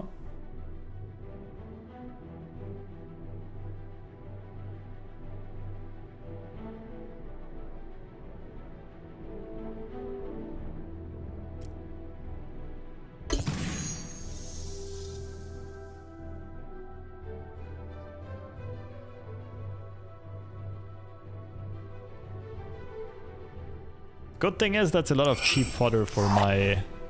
Oh shit. I might already lose my tank lobster here right away. Maybe I should have made him a 3-7 instead. Okay, never mind. This is our chance to go for some board control. We're not running into our units though, that's an issue.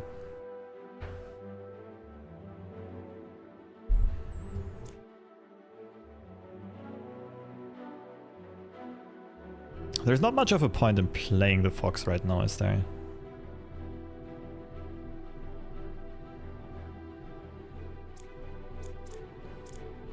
I need to draw into more stuff though. Playing this before this resolves because this gives rapid attack to all my tribal units here.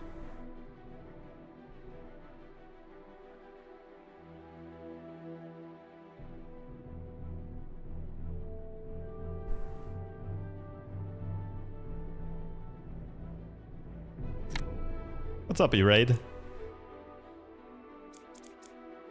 I think I'm gonna have to burn a lot of energy here.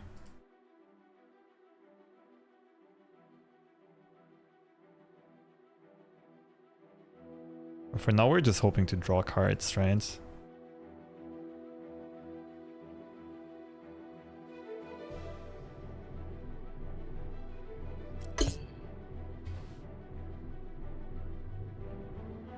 Nice. Ooh.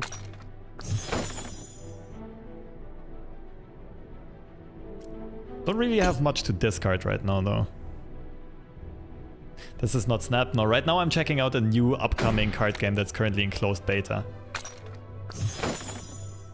Oh, this is rough. Now I'm drawing all my spells. Should have cut 1 or 2 more spells, maybe.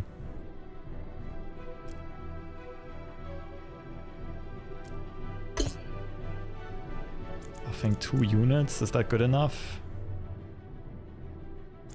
Yeah, I mean, I need to use all of my mana somehow. Yeah, E-Raid, I was playing Snap earlier on. But for the rest of this stream, I'm going to be playing Ariokan. This looks interesting to you? You can also join the closed beta for free. They're giving out keys just by joining the Discord server. The link is in the video description, in the stream VOD description.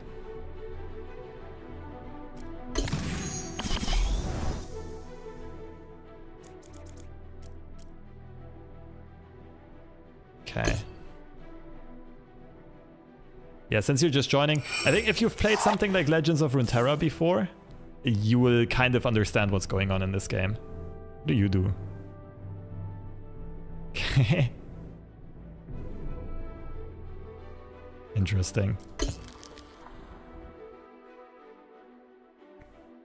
Right now I don't really have cards to play. I want to draw a bit more and then continue with the hand buffs.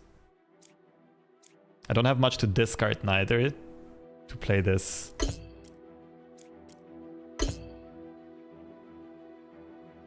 Yeah, and E-Raid, what's special about Ariokan is that every player can design their own cards in a card builder, and you can then play them in your own deck. That's pretty much what I'm doing right here. Like, these 2 cards I crafted myself. The Lobster Blessing and the Lobster Spice. And there's a 3rd one that's hopefully gonna come up later. I think this is a good opportunity to play more hand buff. Sacrificing HP makes sense as well.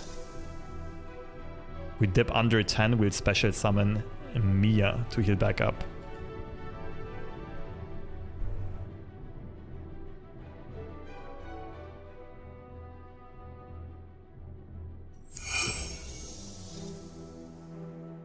What is this? Ah, okay. Can we take care of this? We could, but it's very expensive.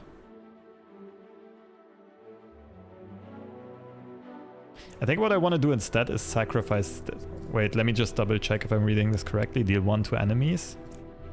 I'm gonna make use sacrificing the fox before this happens.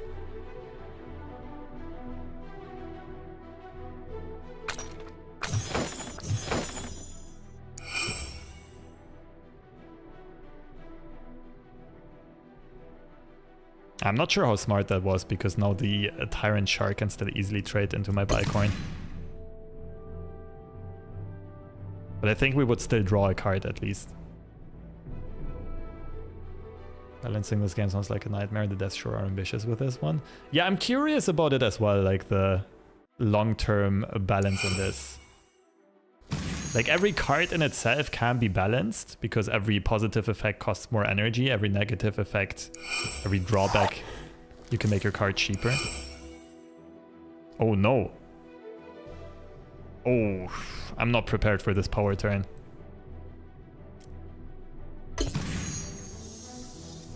I am not prepared for this at all. Guess I should have kept some mana open to remove this. But at least we're drawing cards. What do you do?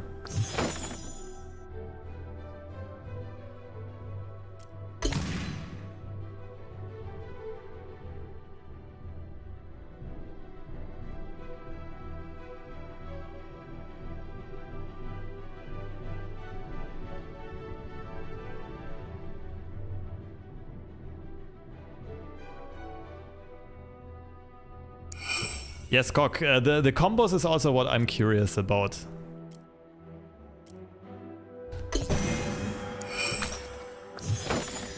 I think I'm gonna get smacked here. There's not that much I can do. Maybe if I draw my AoE card, but I still need to make sense of the get rid of the Kraken as well. I really misplayed by not keeping energy open to get rid of this immediately.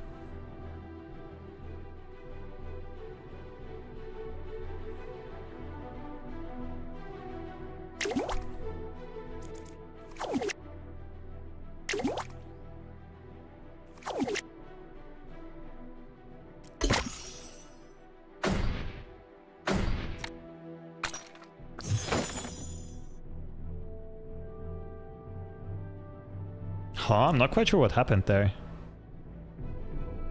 Shouldn't this have died?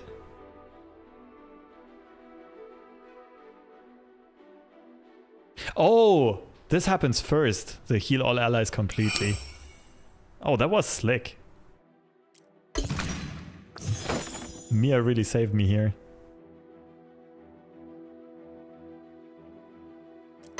The issue is she's gonna die to the Kraken effect. I don't think I can do anything about it.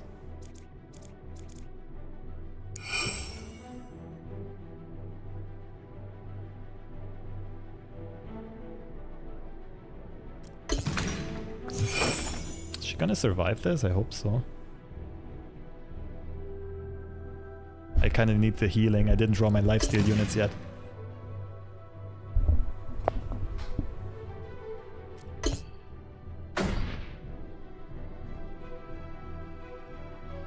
I'm sure getting pinged a lot here.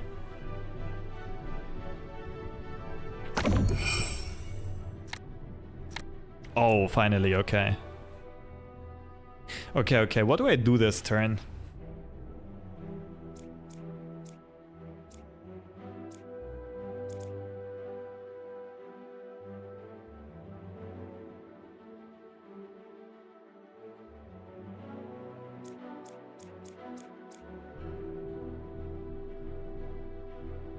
Wait, why is this not activating?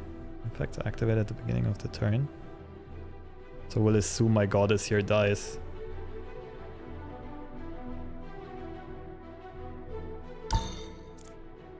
Ah! I missed it again. I roped out. I suck at this game.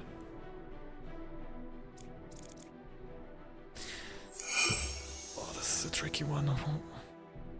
Well, this is not going on the spell stack. I'm a bit confused here. Maybe it just doesn't activate? I think I'll just try to remove it and see what happens. Oh, and I should have played the unit here, the beast.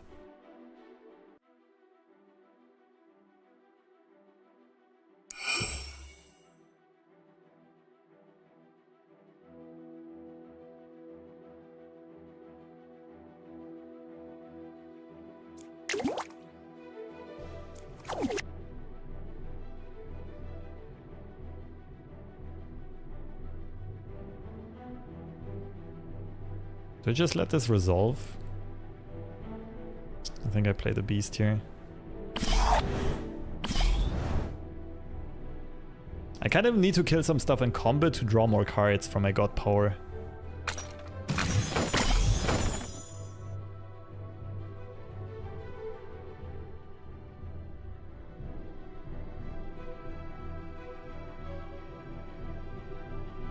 Like if I trade this in, this dies to poisoned.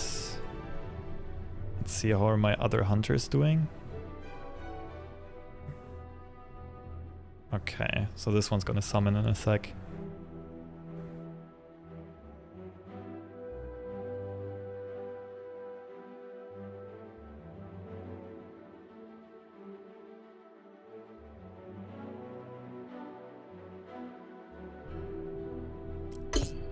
Right, otherwise this just would destroy my minion anyway, so I gotta get rid of it, I think.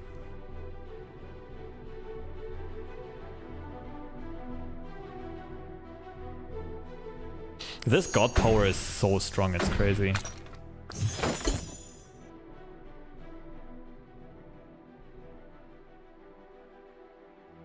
Like if you can activate the plunder effects early on, you can already have one of those Krakens by turn 3, 4, maybe 5. So good for board control.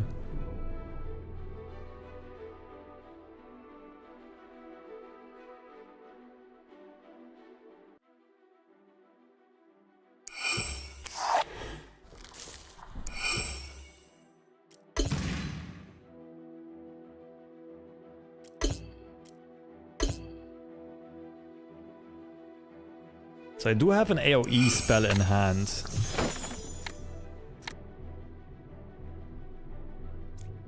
I'm more inclined to just play a big unit here. It doesn't look like my opponent has a lot of targeted removal.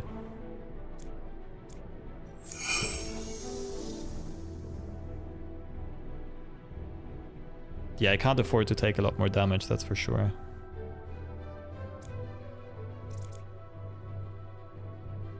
So I can get rid of this.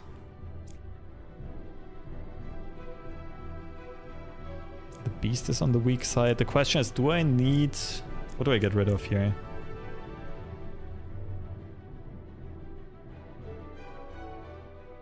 Probably the hand buff at this point, to be honest.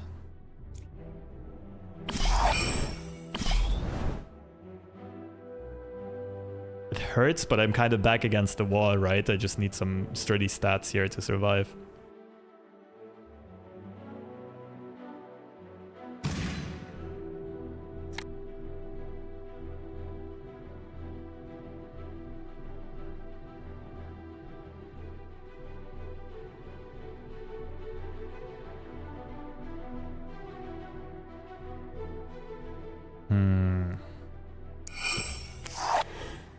Oh, this is gonna be such a beautiful board wipe.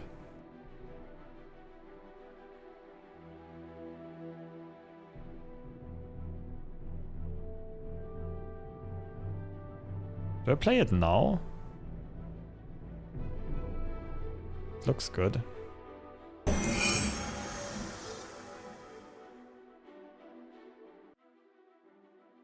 So at this point I got plundered a bit more, like I could have I might as well discarded this. I can't make use of this anymore. The sad thing about this board wipe is, like, Riku would have had to go through my units to deal the last points of damage to my face. Ouch. Never mind. I just got plundered to death.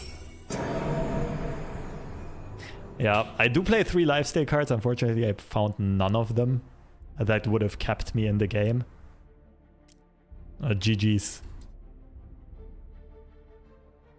Plunder deck found its window, found its opportunities. Also got rid of my healing Huntress. Well played.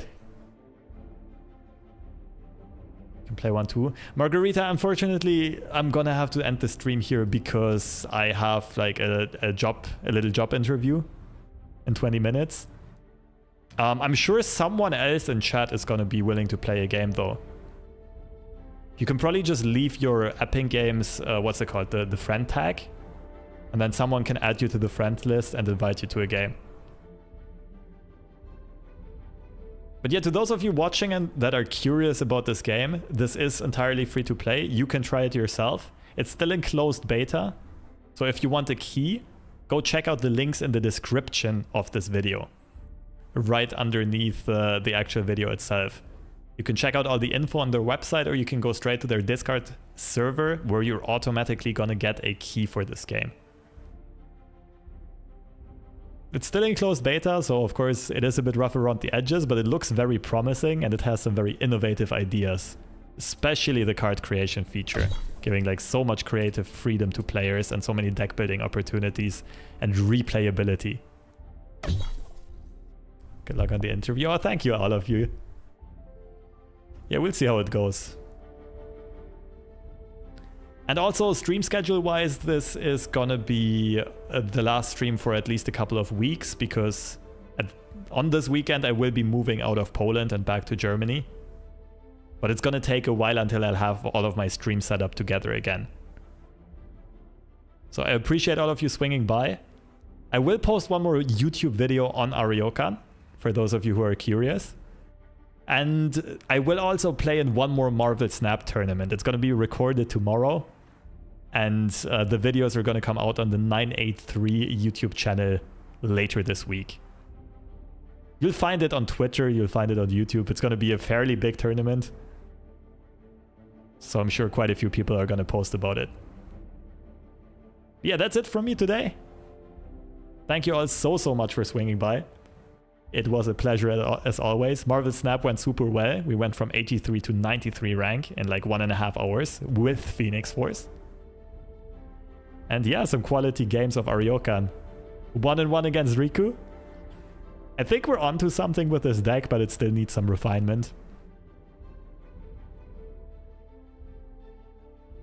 And yeah, if you want to try it, feel free to try it. You can find the links in the description of the stream. Bye bye, take care.